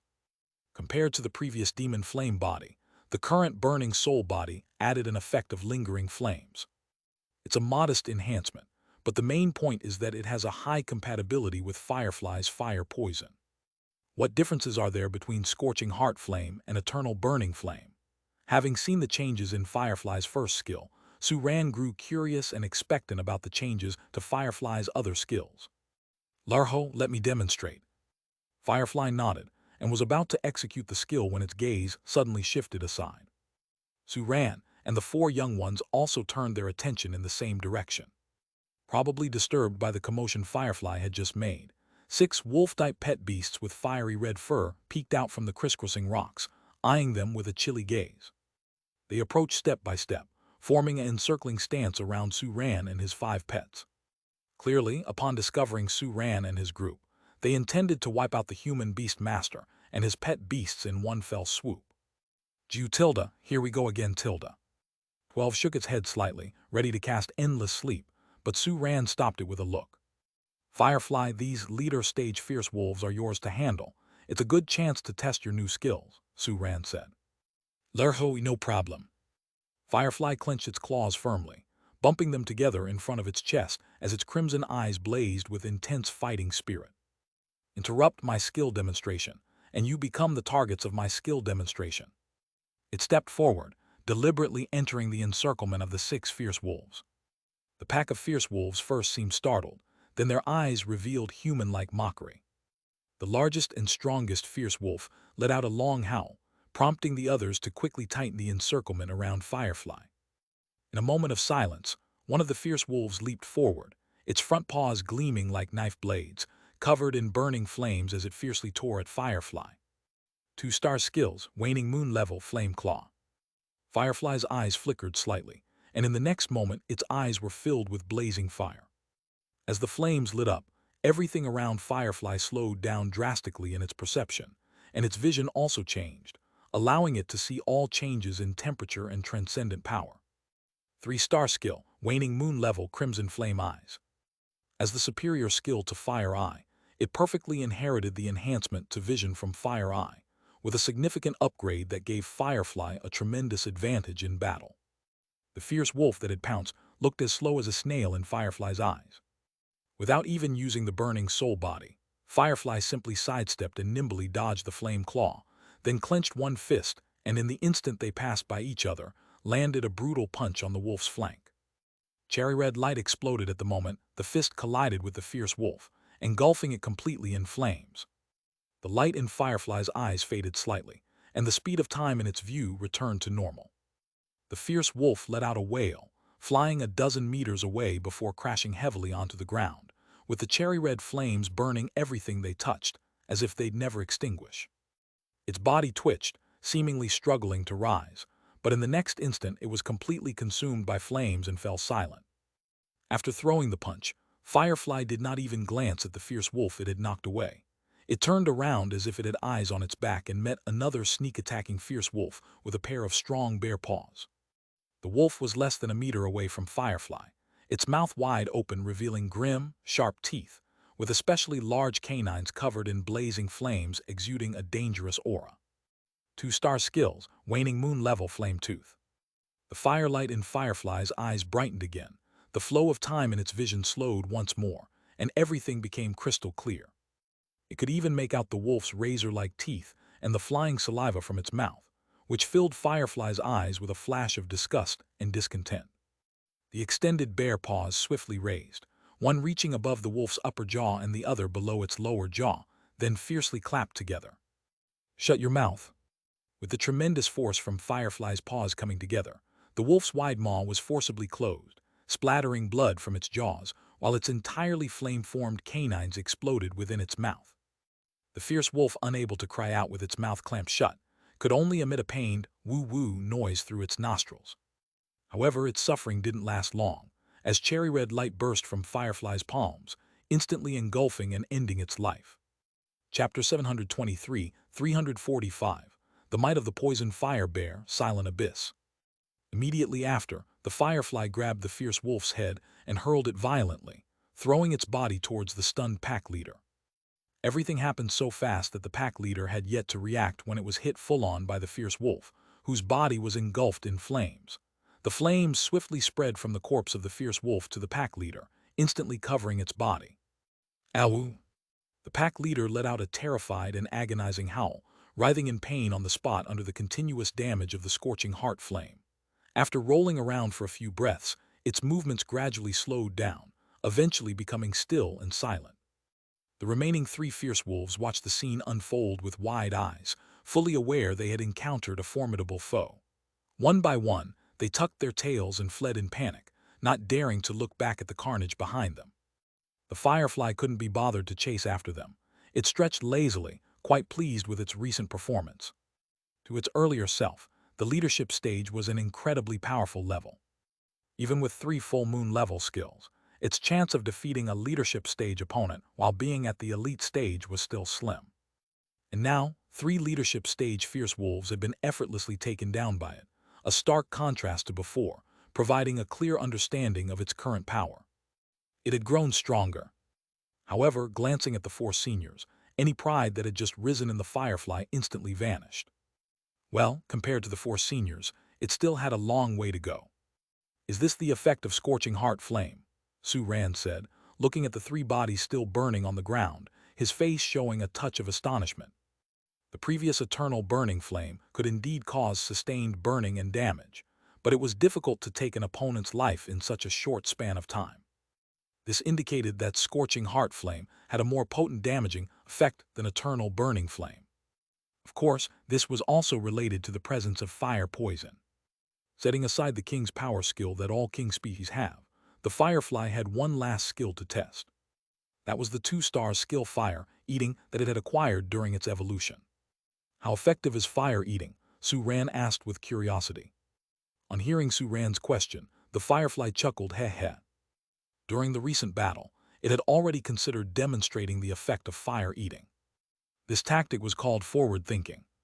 It merely took a light inhale, and the flames raging on the rock walls, the bodies, and the earth seemed to encounter a devouring black hole, involuntarily drifting and flying towards the firefly before being swallowed by it directly. After completing this action, the presence around the firefly visibly recovered at the speed of sight. This skill, Su Ran's eyes gleamed slightly, can absorb flames to replenish its own power. Luhu, exactly, any fire will do. The firefly nodded vigorously, its eyes filled with a hint of joy. Although this skill was only 2 stars, it held great appeal to it. Su Ran's eyes lit up. The effects of this skill were quite interesting. Recovery skills weren't unique to the firefly. Star and Can also possessed recovery skills. However, their skills fundamentally differed from the firefly's. Star and Can's recovery skills accelerated their absorption of the ambient, unclaimed elemental power to heal themselves. The firefly's fire eating, on the other hand, directly consumed flames to restore its power.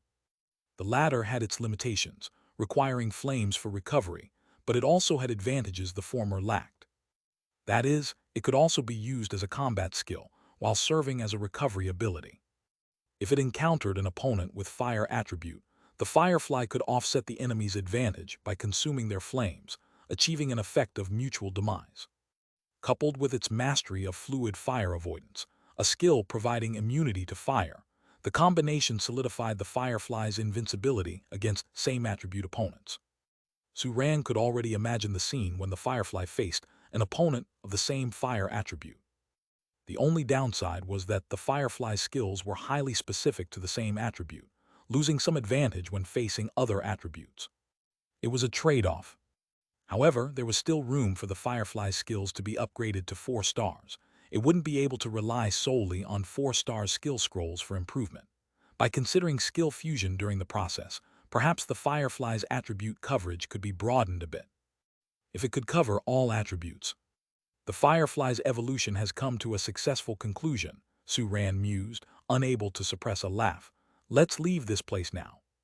Finding the heart-burning poisonous flame marrow ahead of time, without alerting the dozen or so beast kings deep within Poison Flame Valley, saved them a lot of trouble. Zylu Tilda, let's go to the Silent Abyss. Star neighed excitedly, stamping its hooves impatiently on the ground. The firefly's issue had come to a close, but Star's own adventure was far from over.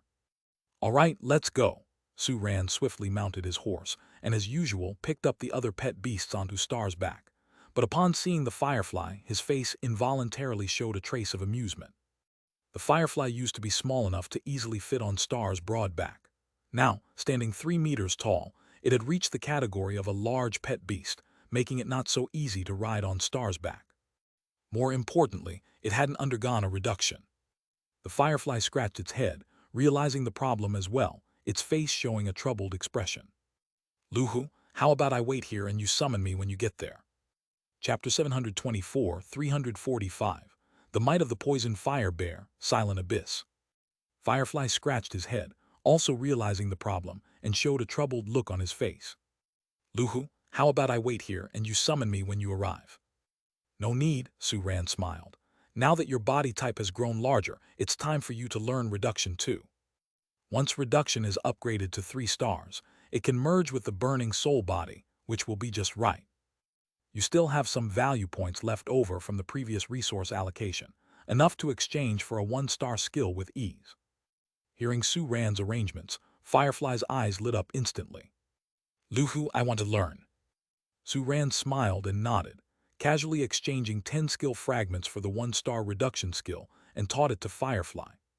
Firefly, who quickly grasped the skill, trembled slightly and then quickly shrank under the watchful eyes of his friends, from a height of about 3 meters to around 1 meter. Although he still appeared larger than before, sitting on Star's back was now more than enough. Jew, am I the only one without reduction now? Watching Su-Ran lift Firefly up, 12's expression became a bit more peculiar. Xian, Star, and Can all possessed upgraded reduction skills that had fused, and originally 12 had thought he would have Firefly to keep him company, but now even Firefly had acquired reduction, leaving him the only one unable to change his body type. Damn it! You don't need it for now. Su-Ran reached to his shoulder and petted 12's head. Besides, your talent skills are not compatible with reduction. That means it would be difficult for you to integrate reduction into your talent skills. Jew tilde, all right tilde. 12 nodded helplessly. It was aware that this skill wasn't much use to itself, but it was still a little disheartened that everyone else had it except for it. Let's go. Having resolved Firefly's body size issue, Su-Ran called out energetically, and Star lifted its hooves, transformed into a shadow, and rushed towards the direction away from Poison Flame Valley. The Silent Abyss, located about 200 kilometers south of Poison Flame Valley. At all times, the abyss is engulfed in a dark and profound mist, and not even at the brightest moment of noon can one catch a glimpse of anything within the abyss. And this fog also has the magical effect of swallowing up sound. All motions inside the abyss fail to spread through the fog. This makes the Silent Abyss seem even more mysterious. In the Beast Field number 47, there are countless superordinary terrains formed for various reasons, and amongst them, the area shrouded by the Silent Abyss is so vast that it ranks near the top even among these extraordinary landscapes. Compared to it, the Poison Flame Valley is just a little brother. Such immense superordinary terrain naturally also harbors danger. In the Adventurer's Guide issued by Xian City, this region is marked as extremely dangerous, with even a king-level beast master facing a slim chance of survival upon entering. And unlike other places, the Silent Abyss is not clearly marked with the number of beast king-level creatures present, because even Xian City cannot fully ascertain this fact. And today, the Silent Abyss welcomed a new visitor. Let's stop here, Su-Ran spoke softly, signaling Star to halt, then dismounted and cautiously walked towards the edge of the abyss. The sides of the Silent Abyss were of the same height, the widest part being hundreds of meters across, while the narrowest part was merely over a dozen meters wide, as if the earth had been abruptly cleaved open. But no matter the width, the scene inside the abyss was completely obscured by the deep dark fog, not allowing a single detail to be seen. Su-Ran's steps came to a halt at the edge, the black mist swirling at his feet, within easy reach with just an outstretched hand. Xilu tilde, there's a strong concentration of dark power below. Star followed behind Su-Ran, speaking slowly. Chapter 725, 346, Trace of the Star Town. I never would have imagined that the bottom of the Silent Abyss would look like this. Once again on solid ground, Su-Ran looked at the glimmering starlight fragments beneath his feet, his face revealing a mix of astonishment and incredulity. He had assumed that, as the upper regions were enshrouded in black fog, the lower reaches would be even worse. Surprisingly, as he neared the bottom of the abyss, the fog thinned, becoming more normal the further he descended. The situation here bore some resemblance to Fallen Star Valley, except the stardust did not scatter along the rock walls on either side of the abyss. Instead, it lay thick on the ground like a carpet. The tiny lights gathered together, giving Su-Ran the splendid sense of walking on a boulevard of starlight. Equally excited was Star. With the black fog no longer in the way, it sensed the dense star power of the place, reminding it that a town star stone had once formed here, and suddenly, the probability of gaining something from this trip seemed much higher. The bottom of the Silent Abyss is vast, Su-Ran said softly, looking around. We're probably going to have to search for a while. Unlike the narrow fissure at the entrance, which was at most 100 meters, the Silent Abyss widened to over a kilometer at the bottom and stretched for tens of kilometers, making the search for the town star stone no simple task. Moreover, since the last town star stone had been taken, it was uncertain if the exact location was still preserved. Chatter, it would be nice if we could catch someone here to ask. Can spoke lazily. When it came to probing for star power, Even using echoing of Earth Vein was of no help. That would be one approach, Suran smiled, but there should. He was about to say that there shouldn't be such fools running into them, but suddenly he fell silent. A shadowy figure slowly emerged from a cave in the distant rock wall, its cold eyes immediately fixed on the one human and 5 pet beasts. It was a leopard-like pet beast, covered in pitch-black scales, enshrouded in a thin black fog, with a pair of crimson eyes full of ferocity and savageness, emanating power fluctuations of the king stage. Dark king-level ink-scale leopard. Meow Tilda, your big mouth really is blessed. Xian glanced at Can-Can, then stepped forward, locking his gaze on the ink-scale leopard, and with an unfolding aura began a distant standoff. This ink-scale leopard was no simple creature. Its aura faintly transcended that of the great complement Beast King, and although it might not match the Nightmare Beast King, it was only slightly weaker. Such strength would be near invincible in the outside world, where those of the Overlord stage rarely appeared, and yet here, in the Silent Abyss, the first Beast King they encountered possessed such power. Fortunately, such an opponent was still not a threat to it. But the next moment, Xian's expression grew more solemn. For after the ink-scale leopard appeared, another Beast King of comparable strength emerged from another cave in the rock wall. That was a lion, wreathed in dark flames, with pitch-black eyes that fixated on Xian the moment it appeared, eyes brimming with vigilance and hostility. Dark King-level Dark Demon Lion.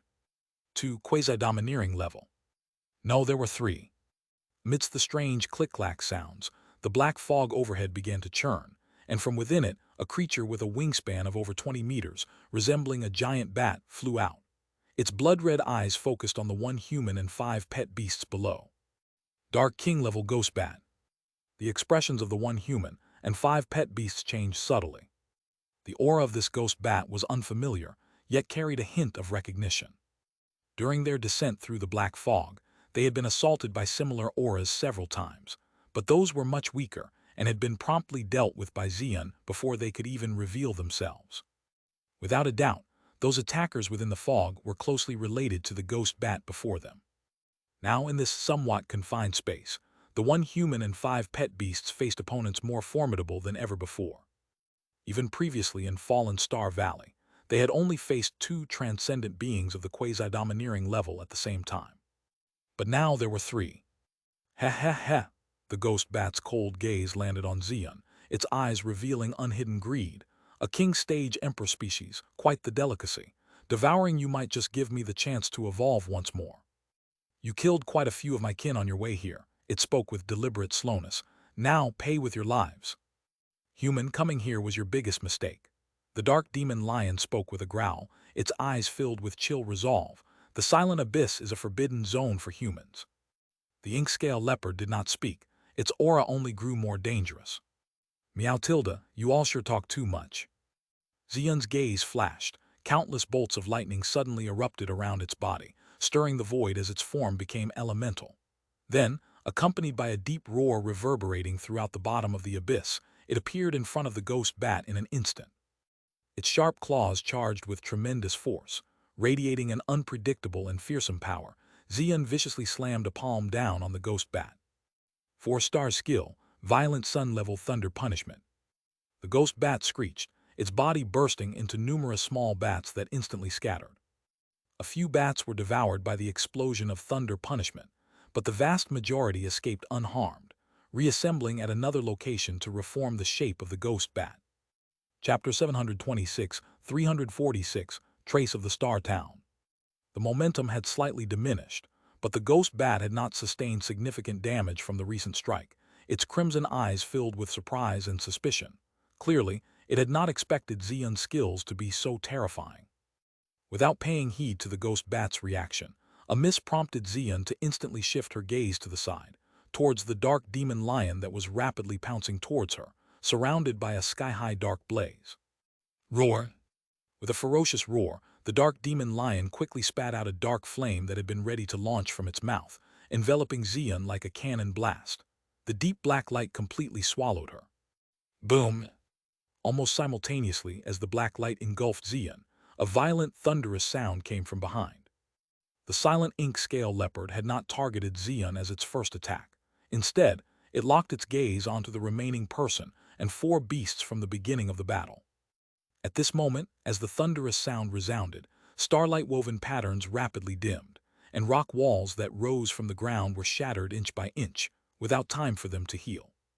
Even the combined defensive power of Starlight and Can-Can barely managed to fend off the ink-scale leopard's assault. Cha! Can-Can, filled with both alarm and rage, suddenly raised a claw. Woven with a halo sharp enough to grind anything in its path, she pressed it down fiercely towards the ink-scale leopard. The light pattern, woven from Starlight, converged on Can-Can's body, and with the blessing of the star god blessing, her momentum climbed with every fall of the massive claw. In that moment, Can-Can was deeply troubled but unable to voice it. The abyss could barely accommodate its original body type, which meant Can-Can could not use Heaven-Earth law to maximize its size. She even had to slightly shrink her body, or she would be severely restricted in movement at the bottom of the abyss. Since its strength had not yet reached the full maturity of the king stage, it was exceedingly difficult for it to face the ink-scale leopard head-on. Watching the massive claw fall, the ink-scale leopard's crimson eyes flashed with a hint of seriousness.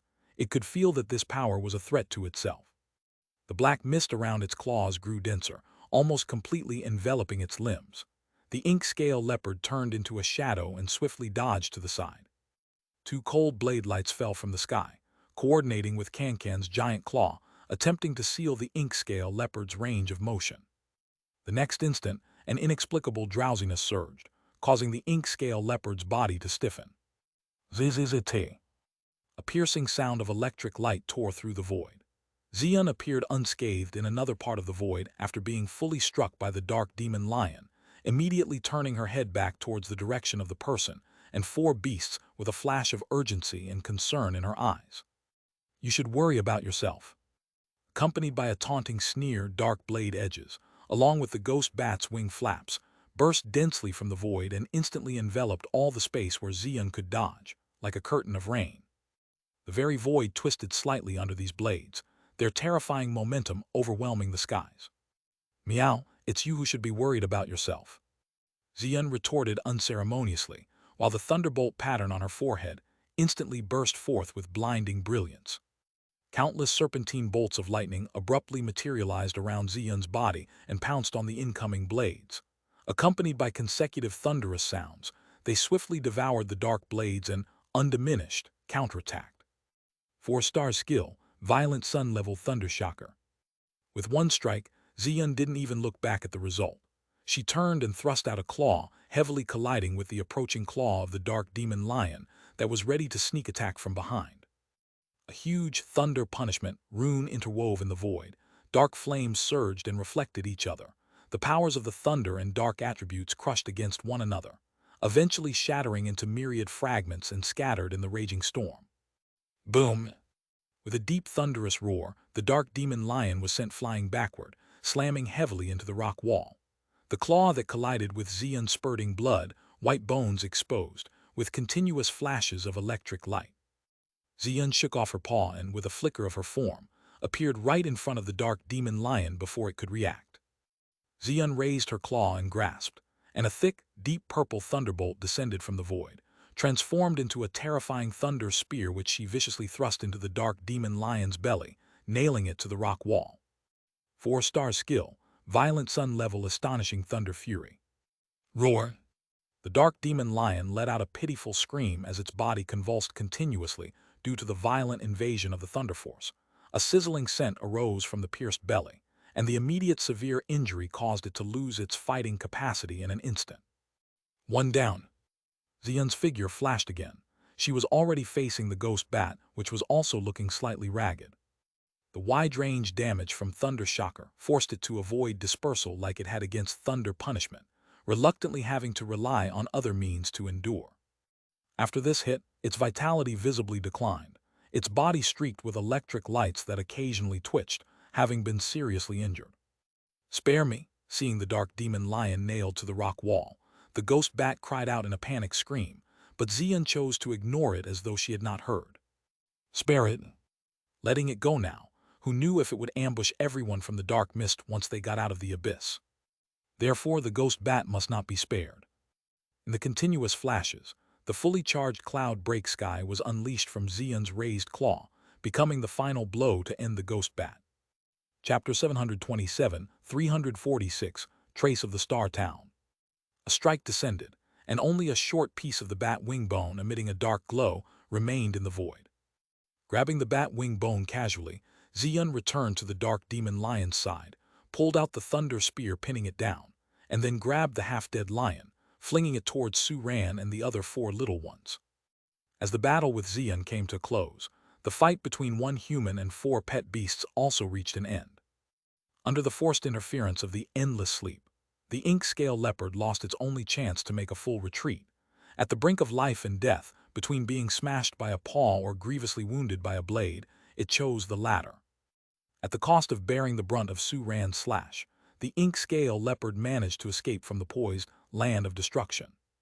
That slash left a deep bone-exposing wound on its body, blood flowing out as if it cost nothing, causing the leopard's momentum to plummet rapidly, making even walking seem staggered. Xian, on returning, raised its paw to give the ink-scale leopard a fierce battle, further worsening its already serious wounds, and then dragged it along with the dark demon lion in front of Su Ran like dragging dead dogs. "I'll ask, you'll answer," Su Ran began slowly. "Answer correctly and I might spare your lives. Answer wrongly and your lives end here." The barely conscious dark demon lion, with a fading breath, exchanged a glance with the ink-scale leopard before speaking hoarsely. "Human, what do you want to ask? Do you know about the town Star Stone?" "We know," the dark demon lion replied slowly, its gaze flickering.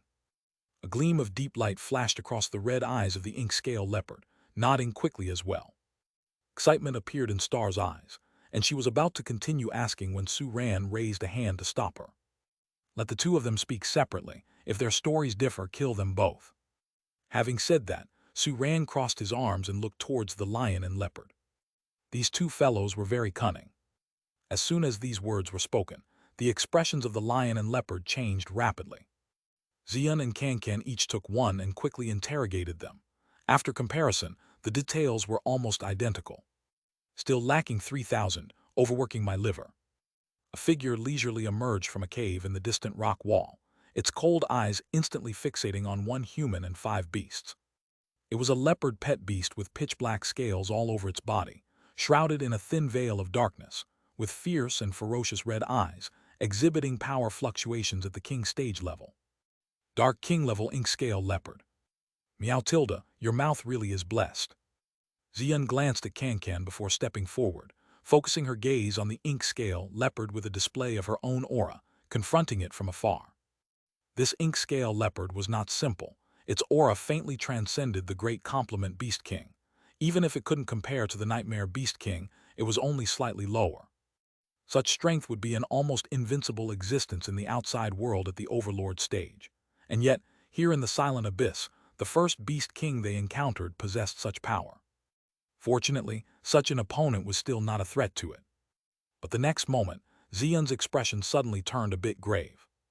Because after this ink-scale leopard appeared, another Beast King of similar strength emerged from another rock wall cave. It was a lion whose body was ablaze with dark flames, its pitch-black eyes upon appearance firmly locked onto Xian, filled with wariness and hostility. Dark King level Dark Demon Lion. 2 Quasi-Domineering level. No 3. Accompanied by a strange crackle and pop sound, the darkness above churned and a bat-like creature, with a wingspan of more than 20 meters, flew out of the black fog, its crimson eyes fixating on the 1 human and 5 beasts below. Dark King level Ghost Bat. The expressions of the 1 human and 5 beasts changed slightly. The aura of this ghost bat was unfamiliar, yet carried a hint of familiarity. Several times as they passed through the darkness, similar auras attacked them, but those were much weaker and were disposed of by Xian before they could even appear. Undoubtedly, the attackers hidden in the darkness were closely related to the ghost bat before them. Now in this somewhat cramped space, the opponents that the 1 human and 5 beasts faced were unprecedentedly strong. Even previously in Fallen Star Valley, they had only faced 2 quasi-domineering level transcendent beings at the same time. And now they were facing 3. The ghost bat's cold gaze lingered on Xian, revealing an undisguised greed. "A king stage emperor species, such a great tonic. Devouring you might give me the chance to evolve again. Along the way you've killed quite a few of my kin," it spoke unhurriedly, Now it's time for you to pay with your lives. Human, coming here was your greatest mistake. The dark demon lion spoke hoarsely, its eyes filled with severity. The silent abyss is a forbidden zone for humans. The ink-scale leopard did not speak, its aura simply growing more threatening. Meow tilde, you all talk too much. Xian's gaze flashed slightly, as countless bolts of thunder suddenly exploded around its body, resonating in the void. Its body elementalized in an instant, and accompanied by a deep rumble echoing at the bottom of the abyss, instantly appeared before the ghost bat. A sharp claw, charged with immense power that sent shivers down the spine, was pressed down fiercely towards the ghost bat with an unpredictable might. 4-star skill, violent sun-level thunder punishment. The ghost bat let out a screech. Its body popped and dissolved into numerous smaller bats, scattering instantly.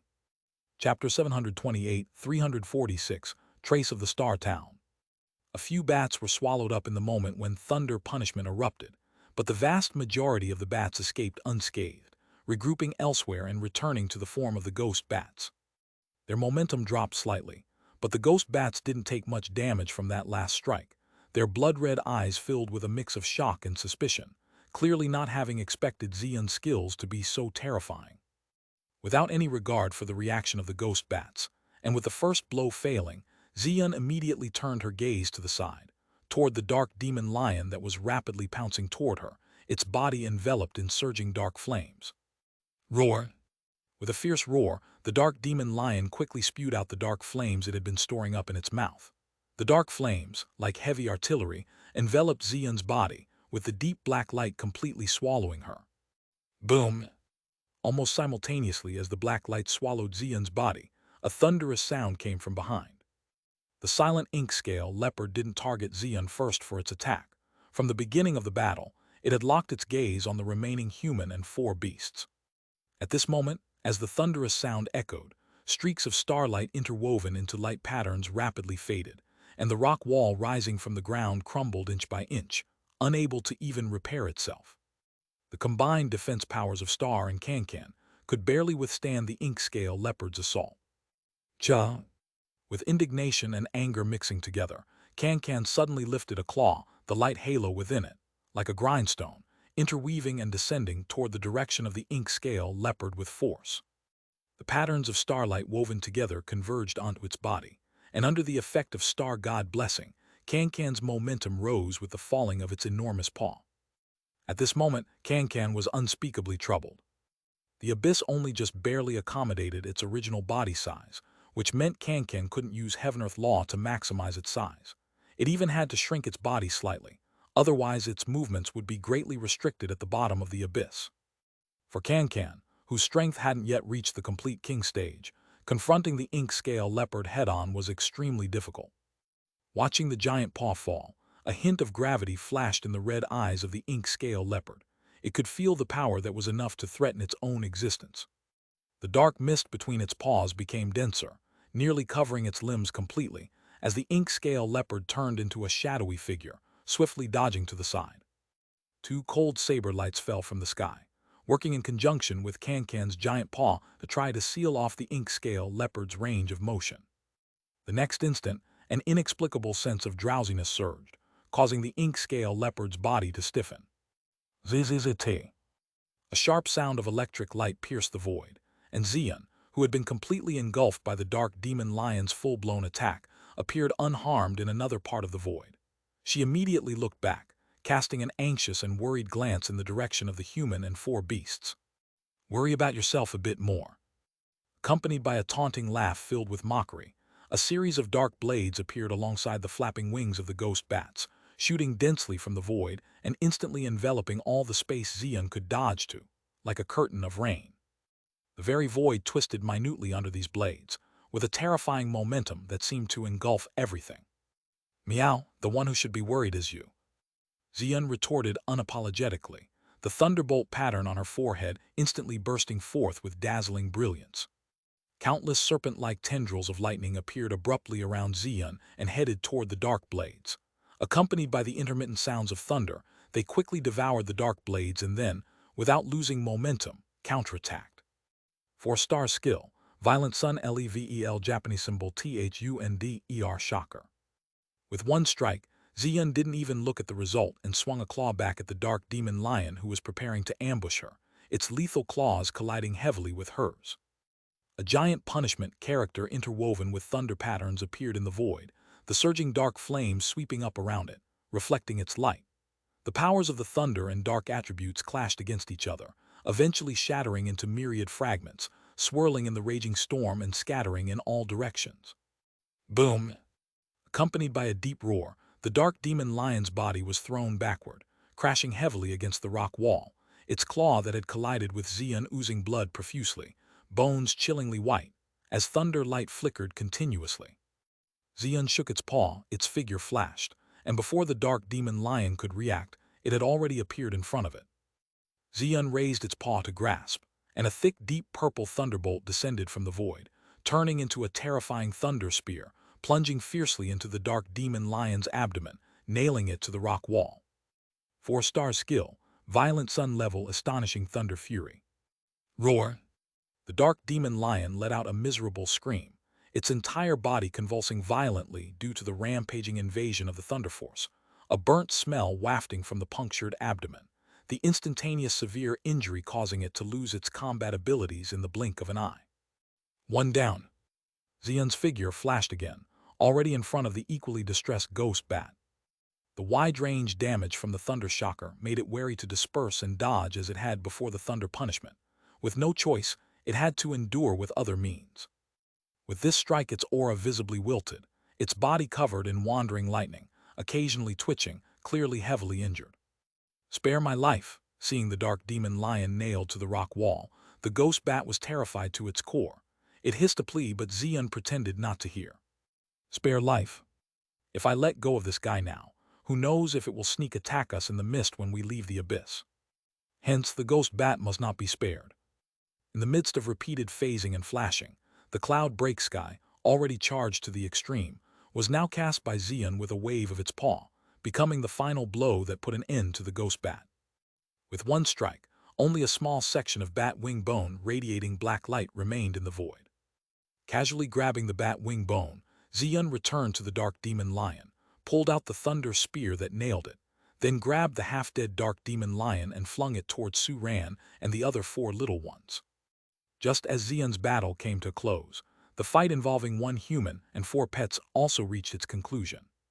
Under the forced disturbance of endless sleep, the ink-scale leopard lost its sole chance to get away unscathed. At the moment of life and death, it had to choose between being smashed by a paw or getting severely wounded by a blade, and it opted for the latter. By enduring Su Ran's slashing blade, the ink-scale leopard managed to escape from the ready-to-strike land of destruction. That slash also left a deep, bone-exposing injury on its body. Its blood flowing profusely like money was no object, making the ink-scale leopard's momentum plummet, its walking unsteady. The returning Xian lifted its paw and gave the ink-scale leopard a hefty taunt, further exacerbating its already severe injuries, then dragged it, and the dark demon lion in front of Su Ran like dragging dead dogs. I ask you answer, Su Ran spoke slowly. Answer correctly and I might let you live. Answer wrongly and your lives end here. The recently awakened dark demon lion, weakly breathing, exchanged a glance with the ink-scale leopard before growling weakly. Human, what do you want to know? Do you know about the town star stone? We know, the dark demon lion replied, its gaze flickering slightly. A glint of deep light passed through the red eyes of the ink-scale leopard as it nodded swiftly. Excitement surfaced in Star's eyes, eager to continue the interrogation, but Su Ran raised his hand to stop it. Make them tell separately. If their stories differ, kill them all. Having said that, Su Ran crossed his arms and looked at both the lion and the leopard. These 2 creatures, very cunning. At his words, the expressions of the lion and the leopard changed rapidly. Xian and Kankan each took one away, and soon squeezed out the specifics, which, upon comparison, were nearly identical. Chapter 729, 347, The Source of Stars. This doesn't seem to be a town star stone, does it? Su Ran held the stone dug up by Kankan in his hand, his face showing surprise and confusion. He hadn't expected to find something new here after the town star stone had been taken away hundreds of years ago. But the resource in front of him was clearly quite different from the town star stone. According to the dark demon lion's description, the town star stone was a crystal, whereas the stone at hand was more like jade in texture. And although the town star stone possessed a strong star power, this stone had it, but not much. Moreover, their sizes were quite different. The pit that held the town star stone was big enough for a fist, but this small stone was only the size of a knuckle.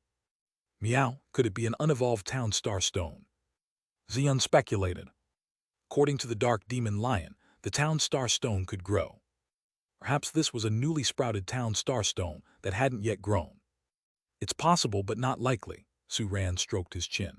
And given the current content of star power in the Silent Abyss, even if it really is an unevolved town star stone, it wouldn't have the chance to grow. Chirp tilde, regardless, this stone must have some connection to the town star stone.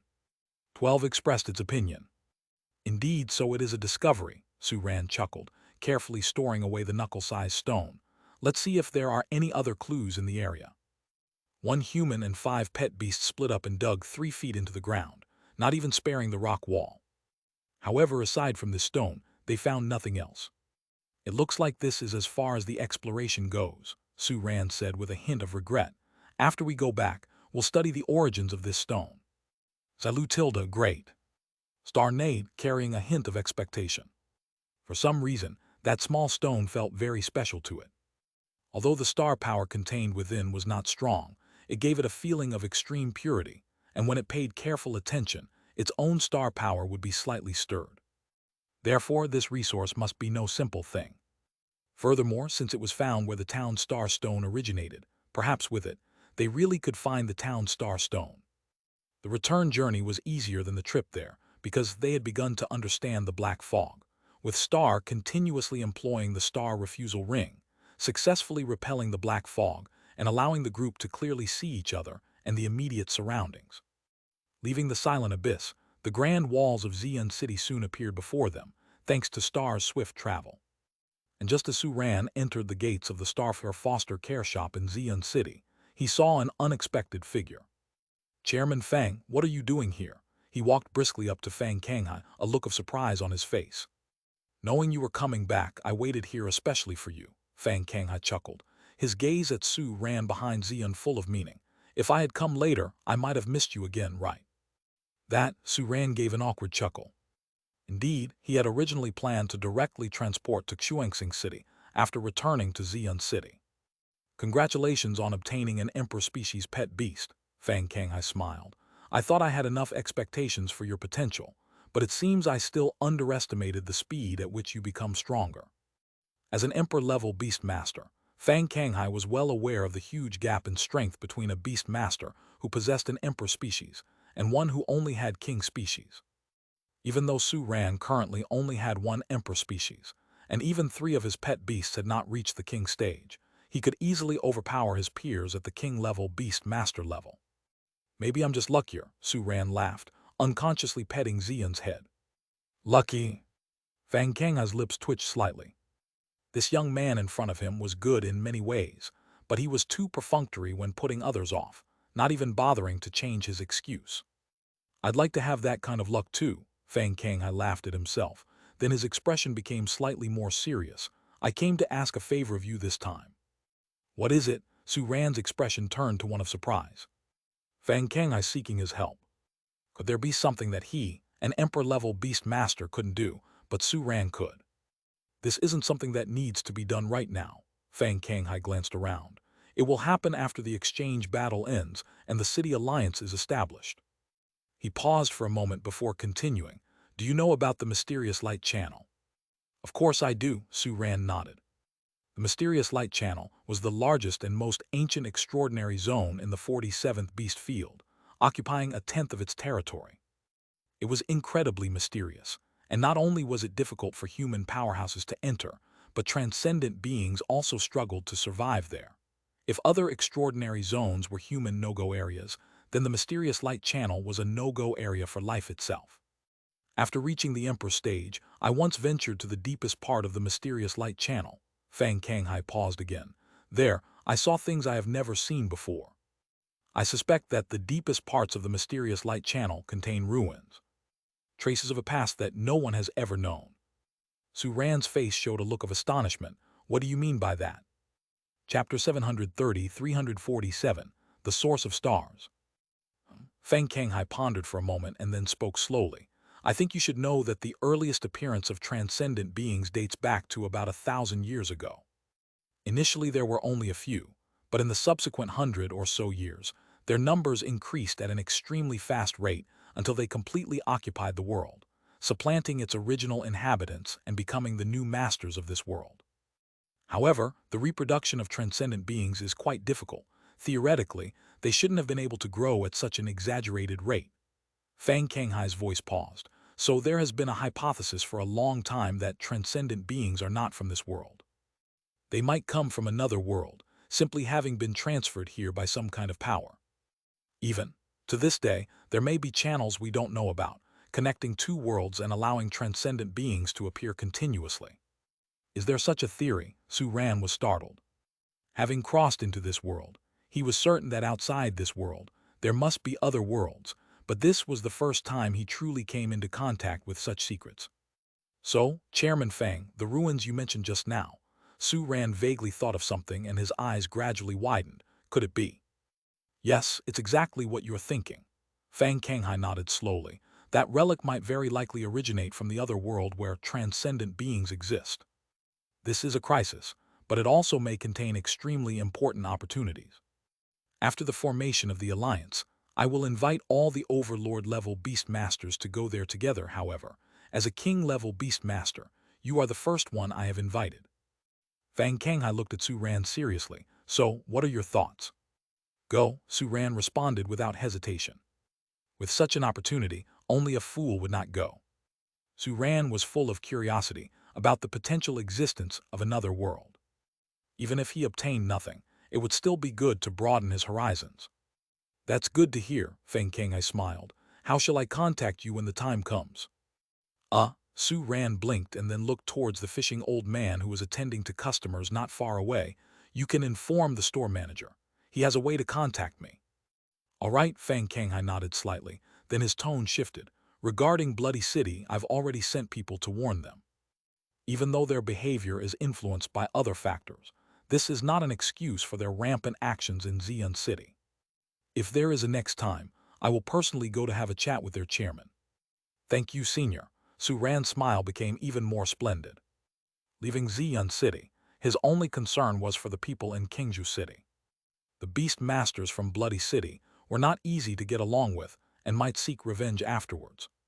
When he intervened earlier, he had already threatened them, but such threats were ultimately not as intimidating as Xi'an City's own pressures. With Chairman Fang's personal involvement, things would be much simpler. You're welcome, Fang Kanghai smiled. It's just a small effort. Should you need help with anything else, you can also come to me. Beast Field number 8 could dispatch powerful figures at any time. Having one more powerful Beast Master adds to our confidence in confronting them. Sure, Su Ran said, as Fang Kanghai put it that way, and he was not being polite any longer. As it happened, he had something he wanted to consult with him. Chairman Fang, have you heard of Town Star Stone? Town Star Stone? Fang Kanghai raised an eyebrow. Centuries ago, Silent Abyss had one, which was taken by the second city lord of Chuangsing City and turned into the current Guardian Star Array. I haven't heard anything about the whereabouts of any other Town Star Stones. Fang Kanghai glanced at Su Ran. Then naturally his gaze fell on Star. Are you planning to use a Town Star Stone as evolution materials for it? After all, being an Emperor-level Beast Master, Fang Kanghai could see at a glance that the dark power within Star was somewhat special, mixed with star power. Such a pet beast successfully evolving into an Emperor species held a high potential of reaching sainthood. It would indeed be a grand gesture to use a Town Star Stone as a purification material. I do have that idea, Su Ran scratched his head. The only problem now is that I can't find a Town Star Stone. You went a Silent Abyss this time, didn't you? Fang Kanghai smiled. Unfortunately, that place probably can't produce a second Town Star Stone. Indeed, but we found this in Silent Abyss. Su Ran took out the stone they found. Chairman Fang, do you know what this is? Let me see. Fang Kanghai's expression changed slightly as he took the stone and examined it carefully for a moment before shaking his head with regret. I cannot discern the details of this stone. Could there really be such stones? Inside the study of Chairman Qi Yuan at the Chuangsing City Beast Master Association, Qi Yuan looked at an extremely ancient manuscript with faded lettering in surprise. In the last couple of days, he had just happened to sort out the books in his study, arranging various martial arts books and other miscellaneous texts into categories, and then stumbled upon this manuscript sandwiched in one of the books. At a glance, he recognized its owner from the handwriting on the manuscript. If nothing was unexpected, it should have been left by the second city lord of Chuangsing City.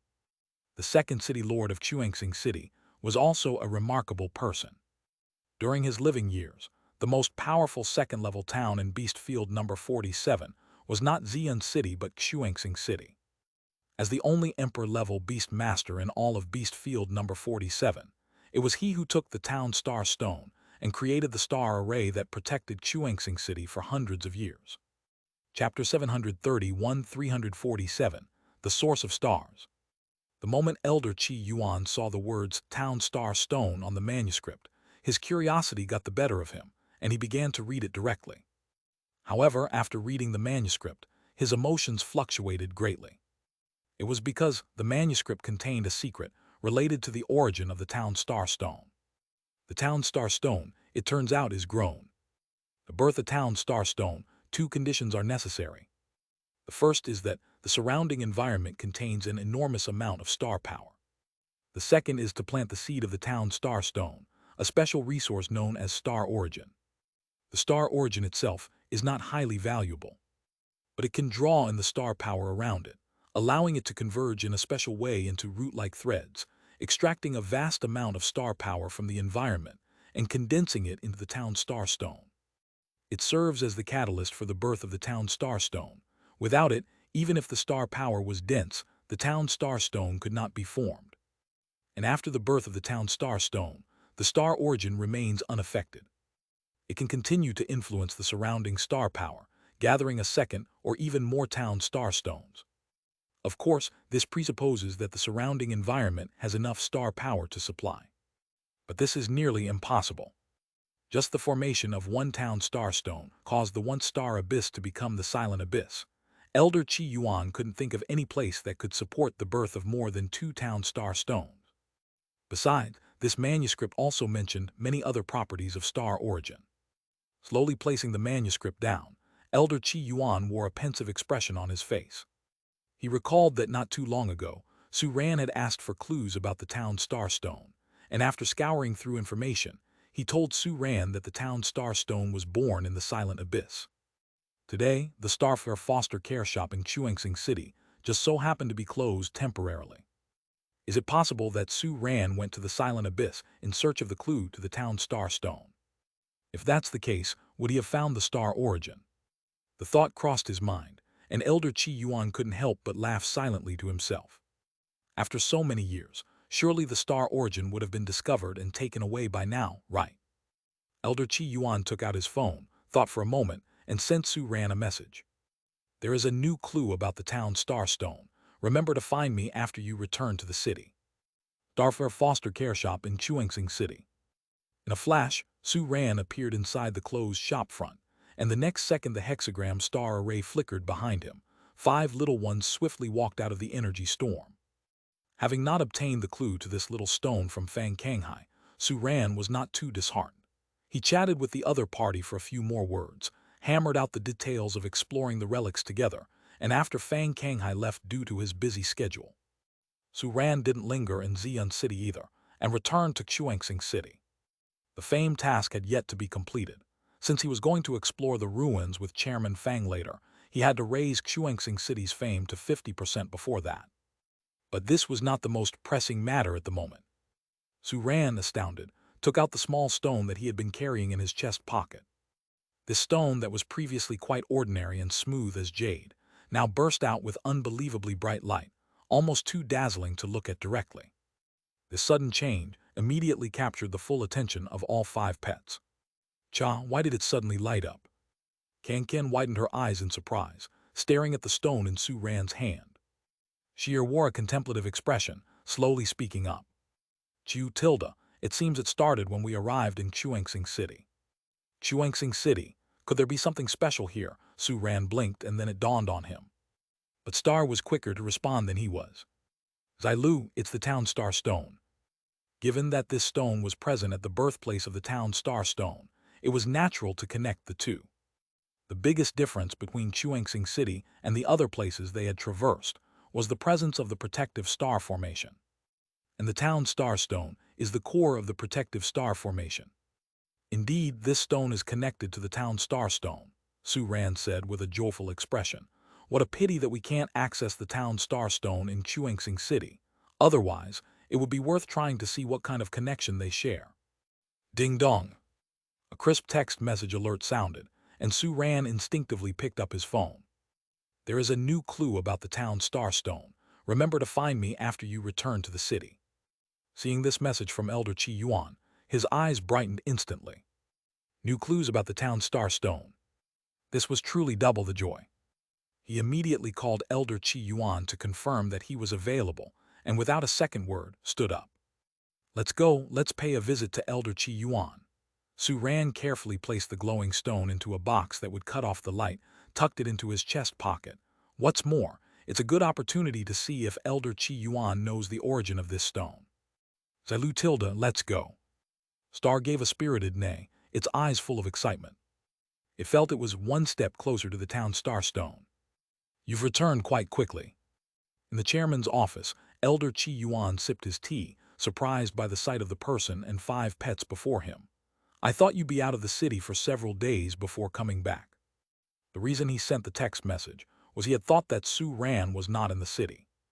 As soon as Su Ran returned to Chuangsing City, any unread messages sent within the city would instantly be delivered to Su Ran's phone upon reconnecting to the network, with no chance of missing them. Didn't go too far, Su Ran smiled. Just there and back half a day was enough. Chapter 732, 347, The Source of Stars. If we don't count the distance for the transmission from Chuangsing City to Xi'an City. Qi Yuan nodded slightly and dismissed the earlier speculation in his mind. Since Su Ran was able to return within a day, it seemed he hadn't gone to the silent abyss, and it was a misunderstanding on his part.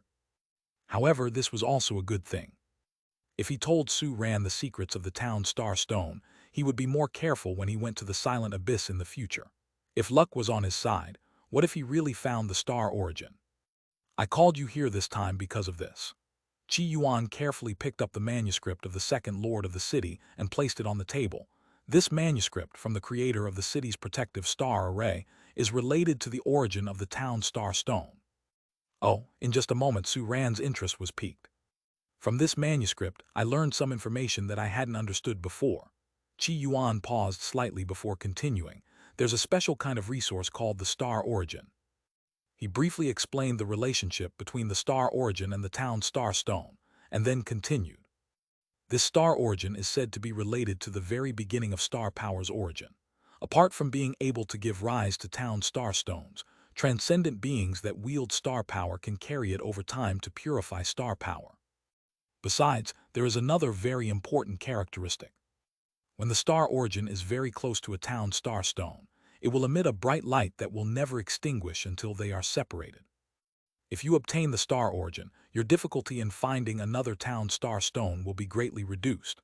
Qi Yuan became more serious as he explained this point. After so many years, I don't know if the star origin is still in the silent abyss. If you go there, remember to look out for the whereabouts of the star origin. After Qi Yuan finished speaking, both Su Ran and the 5 pet beasts wore particularly odd expressions. As Qi Yuan was describing the connection between the star origin and the town star stone, they had felt an uncanny familiarity. The thin strands, which transported star power like roots, and the stone underneath the town star stone that resembled a seed. All these descriptions matched the stone that had come into the possession of 1 man and 5 pet beasts. What finally confirmed it for them was the fact that the star origin would emit a dazzling light when it neared the town star stone. The truth was, what they had excavated from the silent abyss was the star origin itself. With this star origin in hand, they could grow a town star stone. Of course, this process would require a waiting time of more than a decade, and also an environment where the concentration of star power was not inferior to the star abyss. With this in mind, growing a town star stone clearly wasn't a practical possibility. It would be more convenient to use the star origin as a detector to find another town star stone. even if there was none in the 47th beast field. Perhaps a visit to other beast emperor-level beast fields might yield something. Moreover, the effect of the star origin in purifying star power was also critical for the star creature. If all the dark power could be removed, leaving only the star power, wouldn't the star creature directly achieve the crucial step of attribute jump? But even if this step were truly feasible, it would take at least hundreds to thousands of years. Given the current rate of the star creature's advancement, it would have evolved into a saint spirit by then. What's with that expression? Qi Yuan, after taking a sip of his tea and finishing speaking, looked up only to find the strange looks on Su Ran and the 5 pet beasts. This, Elder Qi, if things are as expected. Su Ran started somewhat hesitantly. The star origin you mentioned, we might already have it. Qi Yuan couldn't help but spit out his tea, coughing several times before looking at Su Ran in disbelief. What did you just say? You already have what? See for yourself. Su Ran fell silent for a moment, then reached into his chest and pulled out the box containing the star origin and opened it. The dazzling light, no longer confined by the box, instantly lit up the office, and also illuminated Qi Yuan's stunned expression. Drawing near the town star stone, it automatically glowed, and its surface had a scattering of rare and pure star power, looking as smooth and radiant as jade, with a degree of translucence. All the descriptions perfectly matched those in the manuscript. Could it really be the source of the stars? You didn't go to the Silent Abyss, did you? Qi Yuan couldn't help but ask. We did, didn't we? Su Ran blinked. Our trip out of the city this time was to the Silent Abyss. To the Silent Abyss, a round trip takes only half a day. Qi Yuan felt a bit itchy in his head, as if he was growing a brain. This speed was just too outrageous. Even for him, steering an Overlord stage pet beast to the Silent Abyss and back would take half a day, and that's not even including the time to search for resources. How on earth did Su Ran do it? They are all set. Inside the Foster shop, Su Ran hung a pendant he made by hand around the neck of Starfire, nodding in satisfaction. The pendant part of the handcraft was made from a box crafted out of dark-type resource black cloud crystal, which held the source of the stars. The black cloud crystal had the ability to absorb light, and using it to fashion a box for the source of stars allowed the blinding brightness to be firmly confined inside the box, without impacting the source's purification of Starfire's star power. A truly genius idea. After flattering himself, Su Ran's gaze fell on another pendant also hanging around Starfire's neck. That too was a material needed for Starfire's evolution, the Dawn Star Radiance. The two resources infused with star power resonated with each other, and Su Ran felt as if he could already see Starfire starting to evolve. The town star stone was not far off now. Suddenly thinking of something, Su Ran raised his hand to open the task panel. Main Task 4, Branching Out. Task Description: Please establish branches in 4 different second-level towns. A branch is considered successfully established when its fame reaches over 50%. The task is a stage task, with rewards issued in stages. Task Reward: System Skill Upgrade Command X1, System Upgrade Experience plus 600. Current Stage Task: Successfully establish branches in 4 different second-level towns. Task Progress 3-4. Xian City completed. Monster Wooden City completed. Bright Radiant City completed. Shuangxing City 16.250.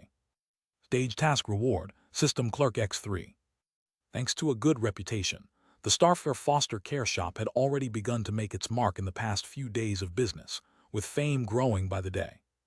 Despite pausing business for a day, the increase in fame not only did not diminish, but it actually rose. Su Ran clearly remembered that when he left Shuangxing City that morning, the fame was only at 11.4%, but now it had reached 16.2%.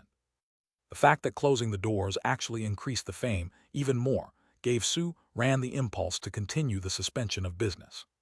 Of course, he also knew that such an increase in fame would not last. Business had to be conducted honestly to truly succeed.